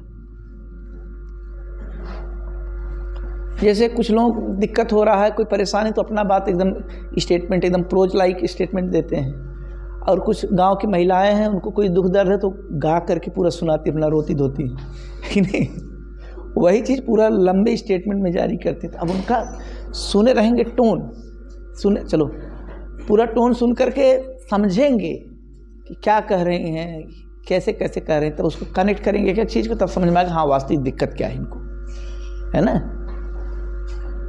सुने हैं कि नहीं ऐसा सुने होंगे लेकिन समझे कम होंगे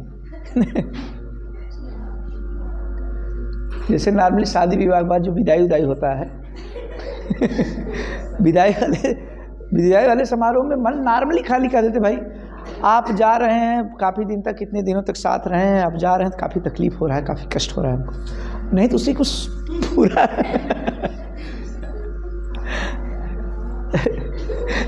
लंबे लंबे उसको गीत संगीत के माध्यम उसको कहते हैं, गीत संगीत के माध्यम। और गांव में तो महिलाएं जैसे सिखाती हैं, इतने बड़े हो गए, मौका पड़ेगा तो कैसे रोएंगे, रोना सीख लीजिए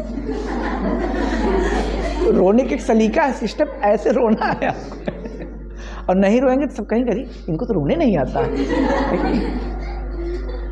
अच्छा, उसी में खाली नाक को बह रहा, सी कर रहा हो, सुस्की मार रहा हो, खाली ऊ करता रहे उसमें, है कि नहीं, तो वो वाला कम खपेगा। तब लोग कह रही है इतने बड़े, देखिए इनको नहीं आ रहा रोने, या को आई माई करने लगे चोट लग जाए किसी को उसकी बड़ी इंसल्टी होगी, तौहीनी होगी। रोना कम से कम जानते रहिए आप लोग।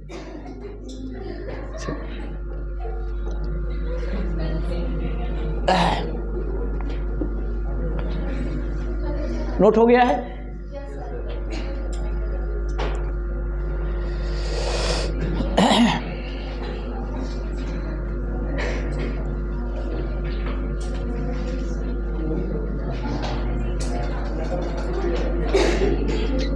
चलिए, तो इसको हटा दे रहे हैं।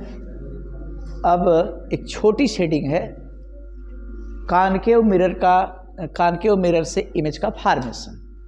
वेरियस प्लेस पर डिफरेंट पोजीशन पर ऑब्जेक्ट को प्लेस करते जाएंगे, रखते जाएंगे, उसकी वजह से इमेज कहाँ कहाँ बनेगा ये बताना, कितना बड़ा बड़ा बनेगा ये सब बताना।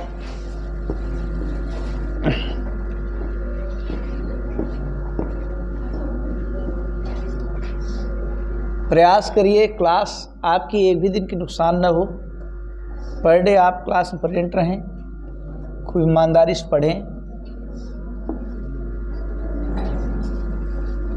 सभी और इम्पॉर्टेंट काम आप छोड़ दीजिए। पढ़ाई वाला हो सकता है कम इम्पॉर्टेंट लग रहा हो, लेकिन इसको ज़रूर करिए आप।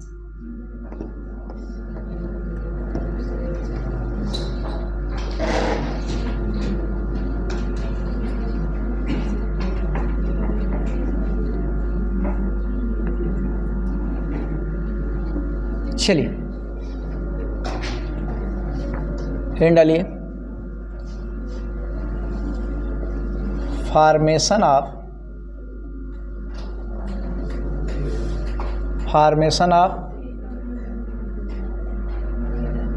Image by concave mirror. इसमें काफ़ी चीज़ें आप सीख जाएंगे रे डायग्राम के बारे में। जो रे ऑप्टिक्स आपने मेन टॉपिक को लिखा है उसकी मीनिंग इससे फिगर बनाने में क्लियर हो जाएगी। कुछ मेन बातें हैं, खास बातें, उसको जल्दी से बता दे रहे हैं डायलॉग के रूप में। बताएं? जो रेज प्रिंसिपल एक्सिस के पैरेलल आती हैं वो फोकस से होकर जाती है। कहाँ से होकर जाएंगी? उल्टा, एंड वाइस वर्सा। जो रेज फोकस से चलेंगी वो पैरेलल हो जाएंगी। पैरेलल आएंगी तो फोकस से होकर जाएंगी, फोकस से चलेंगी तो पैरेलल हो जाएंगी। सही है, उल्टा तो बोल दिया हमने। और सुनिए, जो रेज सी से चलेंगी, कहाँ से? बिना मुड़े बिना झुके भगत सिंह की तरह सीधे निकल जाएंगी, नहीं सीधे लौट आएंगी, सीधे लौट आएंगी। माने सी से चलने वाली रेज और किसी जनरल डेविएशन पर नहीं जाती, बल्कि मैक्सिमम डेविएशन 180 वाले ट्रैक पे लौटती हैं, सीधे अपने पाथ को रिट्रेस करती हैं। 3 बातें बताया। इमेज के फॉर्मेशन के लिए कोई 2 बात आप यूज कर सकते हैं, किसी 2 पॉइंट का इस्तेमाल करके बना सकते हैं। इमेज का फॉर्मेशन कितनी रेज से होता है ये बताना मुश्किल है, लाखों रेज करोड़ों रेज आ सकती हैं, लेकिन आप कितने से बनाएंगे? केवल 2 रेज के। 2 रेज लीजिए, जहाँ पर काट दें वहीं इमेज बनेगा। जहाँ पर काट नहीं रहे लेकिन ऐसे आंख बंद कर सोच रहे हैं कि अगर पीछे बढ़ाते बैक ट्रेस करते यहाँ काटती तो वहाँ पे इमेज बनेगा। तो जहाँ पर एक्चुअल में काटेंगे तो रियल इमेज, जहाँ पर एक्चुअल में नहीं काट पा रहे हैं, बैक ट्रेस करके आप कटवा रहे हैं ज़बरदस्ती, तो वर्चुअल इमेज। बनाने में भी रियल वर्चुअल की फीलिंग भी आ जाएगा आपको, समझ पाए? एक्चुअली इंटरसेक्ट करती हैं तो रियल, वर्चुअली इंटरसेक्ट करती हैं तो वर्चुअल। चलिए, और एक चीज़ और आपको बताएं, जैसे अब तक तो लपेटे में ऐसे ले रहे थे एक साथ में, अगर रियल इमेज है तो कैसा होगा और वर्चुअल इमेज है तो इरेक्ट, ऐसा बोलते थे। अब इसी बात को अलग अलग टुकड़ों में से पीस वाइज कर दे रहे हैं। सही पूछिए, नेचर जो होता है ना वो रियल और वर्चुअल है। नेचर कैसा होता है?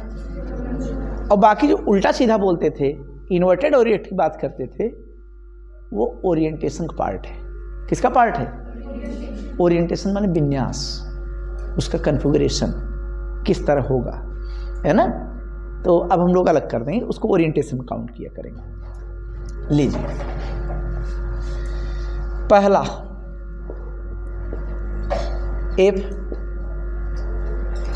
Object is at infinity. Object कहाँ है जी? कान क्यों मिरर लिए?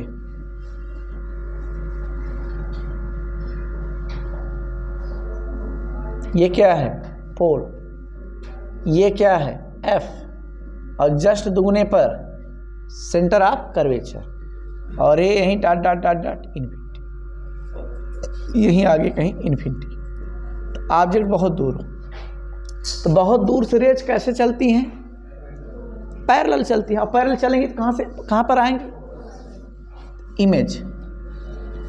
पोजीशन क्या होगी? पोजीशन क्या होगी इमेज की? At focus. और साइज क्या होगी? साइज पॉइंटेड, एकदम बहुत छोटा सा। क्या लिखेंगे इसको? डिमिनिश्ड। डिमिनिश्ड माने बहुत छोटा, अति सूक्ष्म। साइज। नेचर क्या है जी? Nature real. और ओरिएंटेशन क्या है? ओरिएंटेशन माने विन्यास। ये क्या लिखेंगे? उल्टा। रियल वाला उल्टा होता है, इन्वर्टेड, लेकिन इसमें डॉटेड एस लगा देंगे। इन्वर्ट अगर कोई जिद करता है तो बोल दीजिए, वैसे नहीं बोलेंगे तो कोई दिक्कत नहीं, क्योंकि जब साइज वेरी स्मॉल होती है तो उल्टा सीधा नहीं उसमें पकड़ में आता है ना। जैसे कोई वायरस है, कोई बैक्टीरिया है, खड़ा है कि बैठा है कि उल्टा है, खर्राटा मार रहा है ना। वेरी स्मॉल हो या कोई पॉइंट ऑब्जेक्ट हो, पॉइंट इमेज हो, उसमें उल्टा सीधा का जिक्र नहीं करते हैं। जैसे अंग्रेजी के लेटर में ओ को जरा पलट दीजिए, ओ को पलटेंगे तो क्या बनेगा? ए को पलट दीजिए, हाँ तब तो मैथ का दूसरा वाला नोटेशन होगा, फॉर एवरी हो जाएगा, है कि नहीं? अगर सर्कुलर ऑब्जेक्ट है, स्फेरिकल ऑब्जेक्ट है तो उसको पलटेंगे तो कोई फर्क नहीं, वही रहेगा। आई को पलट दीजिए, आई ही रहेगा। अगर मनोज को पलटेंगे तब तो डब्लू हो जाएगा, है कि नहीं? एम पलटेंगे तो डब्लू हो, है कि नहीं? कौन सा लेटर नहीं बदलेगा ओरिएंटेशन में? जो पॉइंट ऑब्जेक्ट हो, सर्कुलर ऑब्जेक्ट हो या स्फेरिकल ऑब्जेक्ट हो। इसीलिए चांद सितारों को देखने के लिए जो टेलीस्कोप लगाया जाता है ना, कंजूसी कर लेते हैं, 2 ही लेंस लगाते हैं, और 2 लेंस लगाने से फाइनल इमेज कैसा बनता है? उल्टा। लेकिन उल्टे क्या मतलब है? जब चांद ऐसे स्फेरिकल गोलाकार फुटबॉल तरह दिखे, उसमें भी फुटबॉल तरह दिखेगा, उल्टे रहेगा तब भी, है कि नहीं? लेकिन जब ग्राउंड पर टेलीस्कोप बनाते हैं, जैसे सेना वना वाले जो लेके चलते हैं, सेना वाले, मिलिट्री वाले, वो भी टेलीस्कोप लगाए रहते हैं, उनके गन पर भी टेलीस्कोप लगा होता है ना? पहले सेट करते हैं, मैच कराते हैं, जब प्लस मार्क क्रॉस मार्क दिखने लगता है तब वो फायर करते हैं। देखेंगे नहीं ऐसा फिल्मों में? क्रॉस मार्क होता है, क्रॉस वायर लगा होता है, उससे पहले फोकसिंग की जाती है।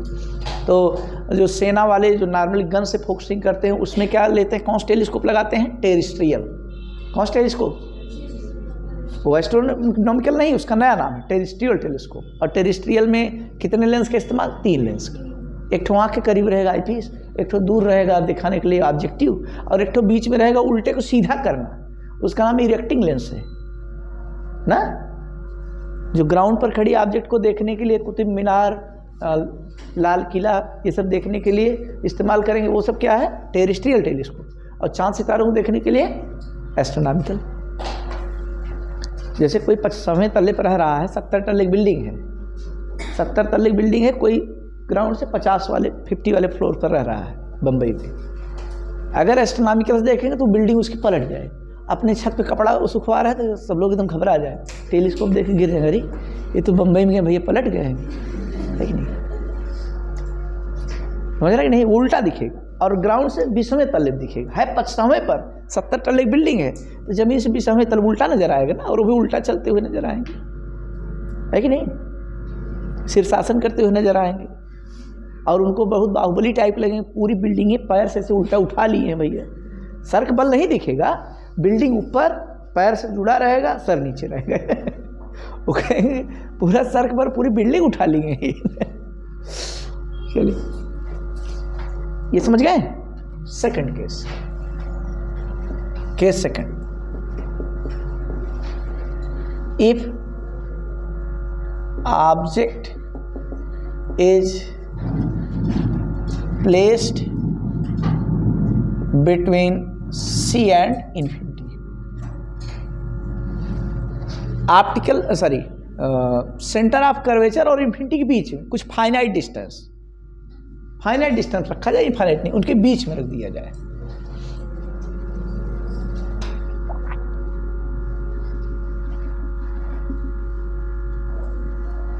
ये पोल है, ये फोकस है, और जस्ट इसके डबल पर C होता है। ऑब्जेक्ट को आप इन्फिनिटी में नहीं रख रहे हैं, यहाँ ला दिया ये ऑब्जेक्ट। तो कॉन्सेप्ट यूज करिए, फिगर बनाइए अच्छा सा। जो रेज पैरेलल चलेंगी प्रिंसिपल एक्सिस के पैरेलल, तो पैरेलल वाली कहाँ से उग जाएगी भाई? बोल दीजिए। फोकस है, लंबी सी स्केल रखिए, इस पॉइंट को मिला है फोकस पे, ऐसे आगे बढ़ा दीजिए, हो गया। एक रे और लीजिए जिससे फिगर पूरा तैयार हो जाए। जो रेज सी से चलेगी, कहाँ से चलेगी? वो बिना जनरल डेविएशन किए सीधे अपने ट्रैक पर लौट आएगी, बिना मुड़े बिना झुके वापस। डबल हेडेड वाला वापस आएगा, बोलिए। तो दोनों कहाँ कट की? यहाँ पर। तो वास्तव में एक्चुअल में कट कर रहे हैं कि वर्चुअल में कट कर रहे हैं? एक्चुअल आई, ये इधर आई और इधर टक्कर, फिर यही आई, कट किया कि नहीं? ये इमेज जो बनेगा जब एक्चुअल में कट कर रहा है तो एक्चुअल इमेज है, रियल इमेज है। और रियल कैसा होता है जी? बोलते हैं क्यों नहीं? रियल कैसा होता है? इन्वर्टेड है कि नहीं? प्रिंसिपल एक्सिस नीचे लटका है कि नहीं? चित्रकारी में सब कुछ क्लियर हो जाए। और देख बताइए, इमेज बड़ा है बन रहा है कि इमेज छोटा बन रहा है? छोटा बन रहा है। इमेज कहाँ बन रहा है वो देख के बता दीजिए। सही सही फिगर बनाएंगे तो देख लीजिए सी और एफ के बीच बन रहा है। पोजीशन लिखिए, position between C and F. Size बताइए कितना बड़ा कितना छोटा, बड़ा कि छोटा? अब किससे छोटा? ऑब्जेक्ट से। ऐसे स्मॉलर लिख दे रहे हैं, समझिएगा। डिमिनिश्ड माने बहुत ही छोटा, एकदम इंसल्ट ही कर दे रहे हैं। नेचर बोलिए तो नेचर, नेचर कैसा है? रियल की वर्चुअल? रियल। और ओरिएंटेशन विन्यास कैसा है जी? उल्टा कि सीधा? उल्टा। उल्टा माने इन्वर्टेड। और रियल इन्वर्टेड होता ही है। ये उल्टा आपको दिख गया इन्वर्टेड, कर ये रियल है।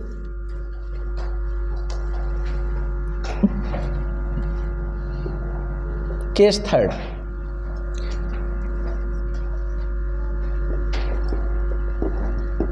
तीसरा केस।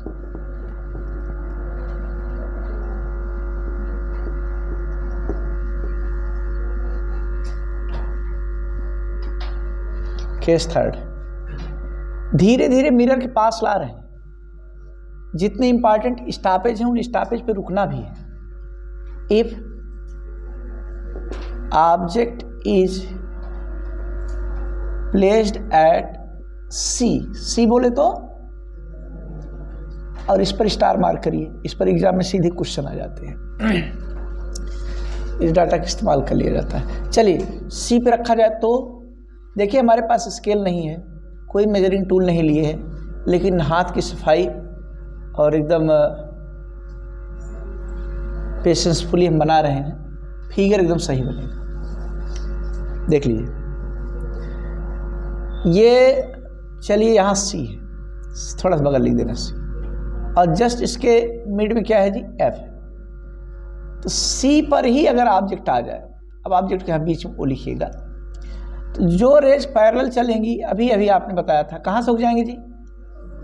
अच्छा, चलिए फोकस से होकर जाएंगी, ऐसे पास करा दीजिए। अब यही स्केल ना होने की वजह से बार बार हमको रफ करना पड़ रहा है, फिर भी बहुत सही बना रहे हैं। देख लीजिए, सिंगल हेड वाला है, एक हेड मार्क किया, यहाँ भी एक हेड, डबल हेड भी मार्क करना होता है। चलिए, और जो रेज सी से चलेंगी बिना मुड़े बिना झुके, लेकिन सी से चलाने की सुविधा नहीं तो पैर के नीचे पड़ गया, उसी फुट के नीचे है, तो आप एफ से चला दीजिए ना। जो रेज एफ से चलेंगी, बोल दीजिए हाँ, एफ से चलने वाली पैरेलल हो जाएंगी। ऐसे अभी आपको बड़ा आश्चर्य होगा, अरे इतना सटीक, इतना बढ़िया फिगर कैसे हम बना ले रहे हैं। अभी आप ऐसा कहेंगे,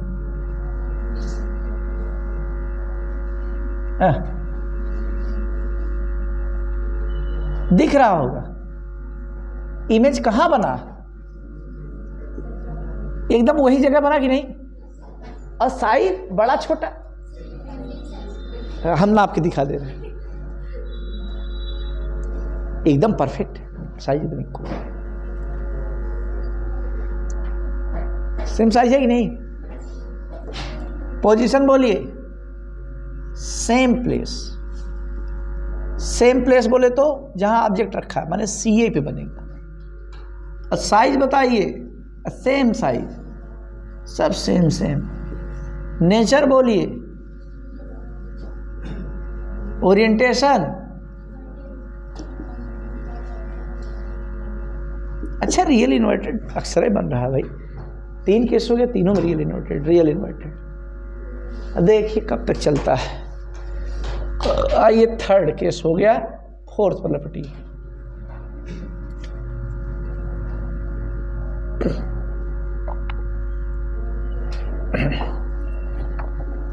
चौथा केस है, सी पर तो हो गया, अब सी और एफ के बीच में आइए, सी और एफ के बीच में।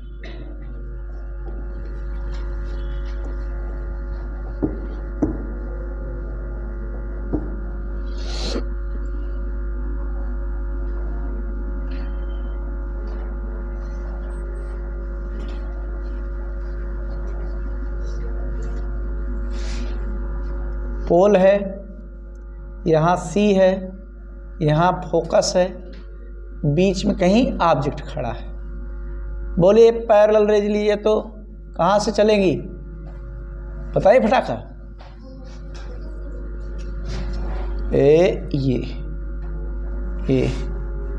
ऐसे नहीं, आपको चलाकी बताएं, फोकस कहीं लिखा मत करिए पहले, बल्कि चला लीजिए, जहाँ काटे वहीं फोकस डाट लग कर दीजिए, बड़ा दिक्कत हो जाता है, स्केल है नहीं हमारे पास। अच्छा, और ये अगला वाला जी, फोकस से चलेंगी तो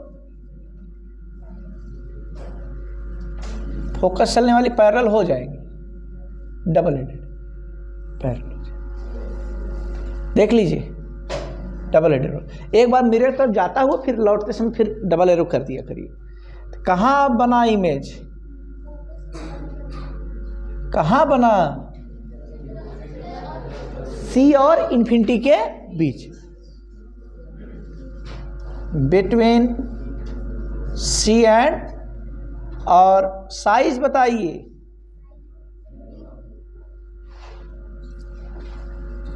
साइज सेम है, हाँ साइज यहां पर बिगर होगा।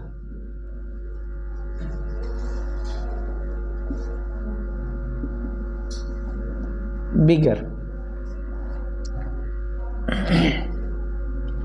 लार्ज लिख दे रहे हैं। Nature, orientation inverted. कुछ समझ में आ रहा है आप लोगों को? जैसे जैसे ऑब्जेक्ट पास ले आ रहे हैं वैसे इमेज डर के मारे भागता चला जा रहा है कि नहीं? सी पर उतना ही बड़ा, और करीब गए और बाहर आ गया। अगर एफ पर आ जाए तो एकदम समझिए कि स्ट्रिंग पर हो गया, एकदम नाक से ऊपर हो गया। अब वो कहाँ भाग जाएगा? इन्फिनिटी। Fifth case number 5। अगर फोकस पर ही रख दिया जाए तो क्या होगा? इसका मतलब 6 केस बने क्या भाई? हाँ 6 बने, 5 ठो, 1 ठो और बचा।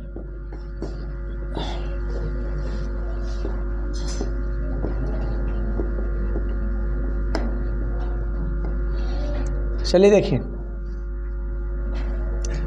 वर्मा जी की बुक का प्रयास करिएगा। प्रॉब्लम नंबर 21 सब लोग ट्राई कर लीजिएगा एक बार, अच्छा सवाल है, आप लगा सकते हैं, इसलिए कहे भी हैं। 10 रुपये का प्राइस भी है उस पर।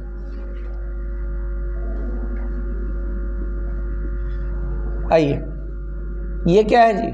सी, ठीक बीच में एफ होगा, और फोकस पर ही अगर ऑब्जेक्ट को रख दिया जाए, एक रेज पैरेलल ले रहे हैं, प्रिंसिपल एक्सिस कहाँ जाएगी? फोकस, माने इसके बॉटम से, इसके पैर से निकल जाएगी, ऐसा होगा। अब सी देखिए पीछे पड़ गया, ये अब चला ही लिए। एक ठो और नया कॉन्सेप्ट ना, पोल से लीजिए, पोल से क्या दिक्कत है? डबल हेडेड वाला, और जितना एंगल बन रहा हो प्रिंसिपल एक्सिस ने उतना एंगल इधर पास करा दी। यहाँ भी थीटा, ये भी चलेगा, रिफ्लेक्शन का बेसिक ला लगा दिया। अब ये बताए दोनों रेज दिख कैसी रही? बनाए तो हैं ऐसे ही रफली, लेकिन कैसी दिख रही हैं आपकी आंखों को? अब पैरेलल वाला कहाँ कट करेंगे? कभी नहीं, कभी नहीं। लेकिन कोई टाई पकड़ ले, एकदम कसम खिला दे, नहीं बताइए कहाँ कट कर दीजिए। याद आ गया, इन्फिनिटी काटेंगे। कहाँ काटेंगे? इनफाइनाइट। पोजीशन बोलिए, एट इनफाइनाइट। साइज बताइए, इनलार्ज्ड, बहुत बड़ा। नेचर बताइए, रियल है। और देख रहे नीचे की तरफ भाग रहे हैं, कटिंग होगी, कहीं कटिंग इतना ही, क्या लिख दे? इन्वर्टेड। फोर्थ केस हटा सकते हैं, इरेज करते हैं, हो गया भाई, हुआ। लास्ट 6ठा केस आपके लिए।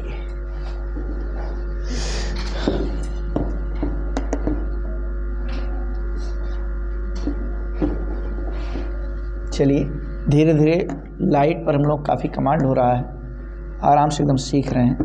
काफ़ी बड़ा टॉपिक होता है रे ऑप्टिक्स, क्वेश्चन भी देता है। कल का सबसे इम्पॉर्टेंट मज़ेदार टॉपिक होगा refraction through curve surface.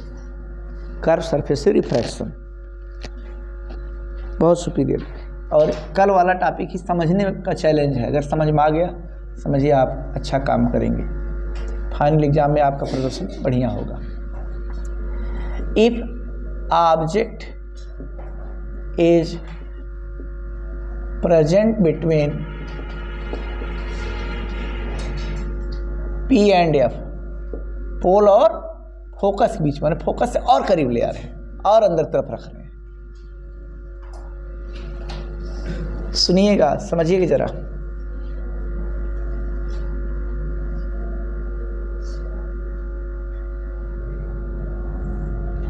This with the pole and this with the focus. Focus का जस्ट डबल C होता है। चलिए यहाँ पर अगर कोई ऑब्जेक्ट है, ये ऑब्जेक्ट है O, अब इसका इमेज फॉर्म करना है तो कैसे बनाना है? पैरेलल रेज लीजिए, पैरेलल रेज लेंगे तो कहाँ से? फोकस। चलेगा फोकस से? चलिए फोकस ये पास किया। और अगला वाला रेज चलिए आप पोल से ही ले सकते हैं, पोल से लीजिए, जितना एंगल फ्रेम किया डबल हेडेड वाला उतना एंगल यहाँ फ्रेम करते हुए इधर की तरफ भगा दीजिए। ये डबल हेडेड। ये कैसी रेज है? कन्वर्जिंग है, डाइवर्जिंग है? डाइवर्जिंग फैल रही। और फैल रही आगे काटने कोई चांस है? कोई चांस नहीं। तो बैक ट्रेस करिए, इसको पीछे बढ़ाइए और इसको पीछे बढ़ाइए। ये यहाँ कहीं चौराहे पर यही मुलाकात होगी, यहीं पर इंटरसेक्शन होगा और ये आपके लिए इमेज बन रहा है आई। अब आप देख के बता सकते हैं इमेज कैसा है,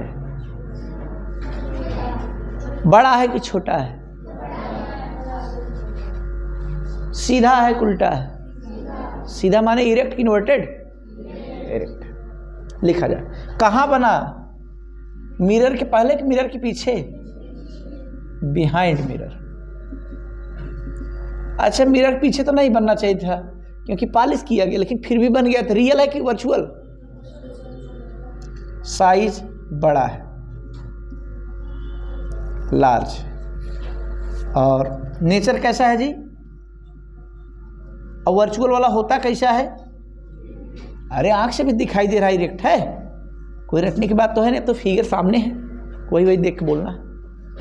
तो लीजिए, एक केस में केवल वर्चुअल और इरेक्ट बनता है, कब? जब फोकस के अंदर रखा जाए।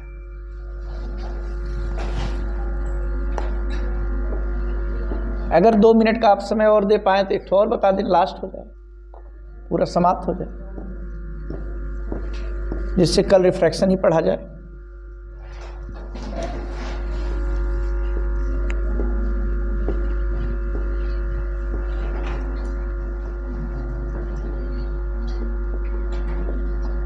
इसमें कोई केस वगैरह नहीं है। Formation of image by convex lens, sorry convex mirror, convex mirror की मदद से।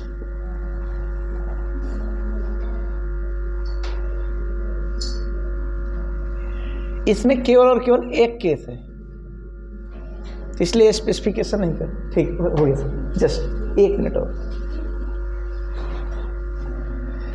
ये पोल है, ये आपके लिए centre of curvature, just mid point है फोकस। ऑब्जेक्ट को यहाँ रख रहे हैं, जरा सीन को समझिएगा। ऑब्जेक्ट को यहाँ रख रहे हैं, कहाँ रखेंगे? सी और पी पर, सॉरी सी पर रखें, सी के बाहर रखें, एफ और सी के बीच में, ठीक ही एफ पर। ऐसा कोई इसमें सुविधा ही नहीं, क्योंकि सभी पॉइंट राइट साइड पड़ गए। अब जब भी रखेंगे पोल के फ्रंट में रखेंगे बस, है ना। और जो लोकेशन लेते तमाम बैरियर लगे थे, इस पर हैं, किस पर हैं, कहाँ कहाँ है, जो इंटरवल प्रोवाइड करते तो पॉइंट ही भाग गए सब इस तरफ। अब बताइए, तो लीजिए कोई बात नहीं, अपना पुराना कॉन्सेप्ट जिंदाबाद। पैरेलल रेज कहाँ से उग जाएंगे जी? फोकस से। लेकिन जाएंगे कहाँ? पॉलिश तो करके बैठ गए हैं, भूल हो गई थी, ब्रश चला दिए, तो जाएंगे नहीं। अगर खुला खुला माहौल होता चली जाती, तो इमेजिन करें चली जाती, लेकिन जाएंगे अब किधर? इसी को इधर ऐसे, समझ पाए? हेड के इंडिकेशन माने इधर लौट जाएंगे। अगला, जो रेज सी की तरफ बड़े जोर शोर में दौड़ते हुए चलेंगे, चश्मा लगा के, काला चश्मा से लगा करके दौड़ रही, किसकी तरफ? सी की तरफ। लेकिन तब तक पता लगा अचानक दीवार थी, भिड़ गई। सी यहाँ है, कहाँ जा पहुँच पाएंगे? सी पर कहाँ जा पाएंगे? खाली मन में ऐसे सोची नहीं, सी से चल रहे हैं, मुलाकात करें, पता लगा सर टकरा गया, जा नहीं पाएंगे। अगर यही दीवार न रही होती तो चली जाती। बोलिए। अच्छा, सी की तरफ चलने वाली रेज फिर से अपने पाथ पर बैक ट्रेस करती हैं। चलने वाली रेज डबल हेडेड से और बैक ट्रेस करने वाली फिर मिरर से यहीं से लौटा दी, यहीं। समझ गए? रे डायग्राम इसका कहाँ बना? एक इधर जा रहा और एक इधर जा रहा है। तो इधर सामने तो फैल रही है, कहीं काटेंगी? कहीं नहीं है, यहीं कट की हैं और वो भी डॉटेड मिलाए हैं, यानी एक्चुअल नहीं वर्चुअल है। कैसा इमेज बन रहा है? कितना बड़ा बन रहा है? स्मॉल। कहाँ बन रहा है? पी और एफ के बीच। सारी बातें क्लियर हैं? पोजीशन बोलिए इमेज की, between P and F. Size बताइए, बड़ा कि छोटा? स्मॉलर। और नेचर बोलिए वर्चुअल। और ओरिएंटेशन बोलिए। वैसे पहले हम लोग ओरिएंटेशन इस के साथ लपेट देते थे, लेकिन अब क्लियरिटी भाई, साफ सुथरा बात। वर्चुअल है, कैसा है जी? इसमें ऑलवेज इरेक्ट बनता है, कॉन्वेक्स मिरर में ऑलवेज इरेक्ट बनता है ना। और कॉनकेव में मोस्टली, कॉमनली, अक्सर, प्रायः, ज़्यादातर केस में रियल इन्वर्टेड बनता है। बस एक केस में वर्चुअल बनता है, वर्चुअल इरेक्ट। कब? जब पोल और फोकस के बीच में रखा जाए। हो गया है। तो क्लास यहीं पर आज टर्मिनेट करती है। कल रिफ्रैक्शन थ्रू कर्व सरफेस देखना है। आज काफ़ी लंबी क्लास थी, काफ़ी मज़ा आया पढ़ने में, काफ़ी चीज़ें कवर भी हुई। अगला लेक्चर कल होगा रिफ्रैक्शन थ्रू कर्व सरफेस पर। क्लास टर्मिनेट करती है, समय समाप्त हुआ, बातें हमारी पूरी हुई। पूरे लेक्चर का आनंद लेने के लिए आप सबको धन्यवाद। So many thanks to you.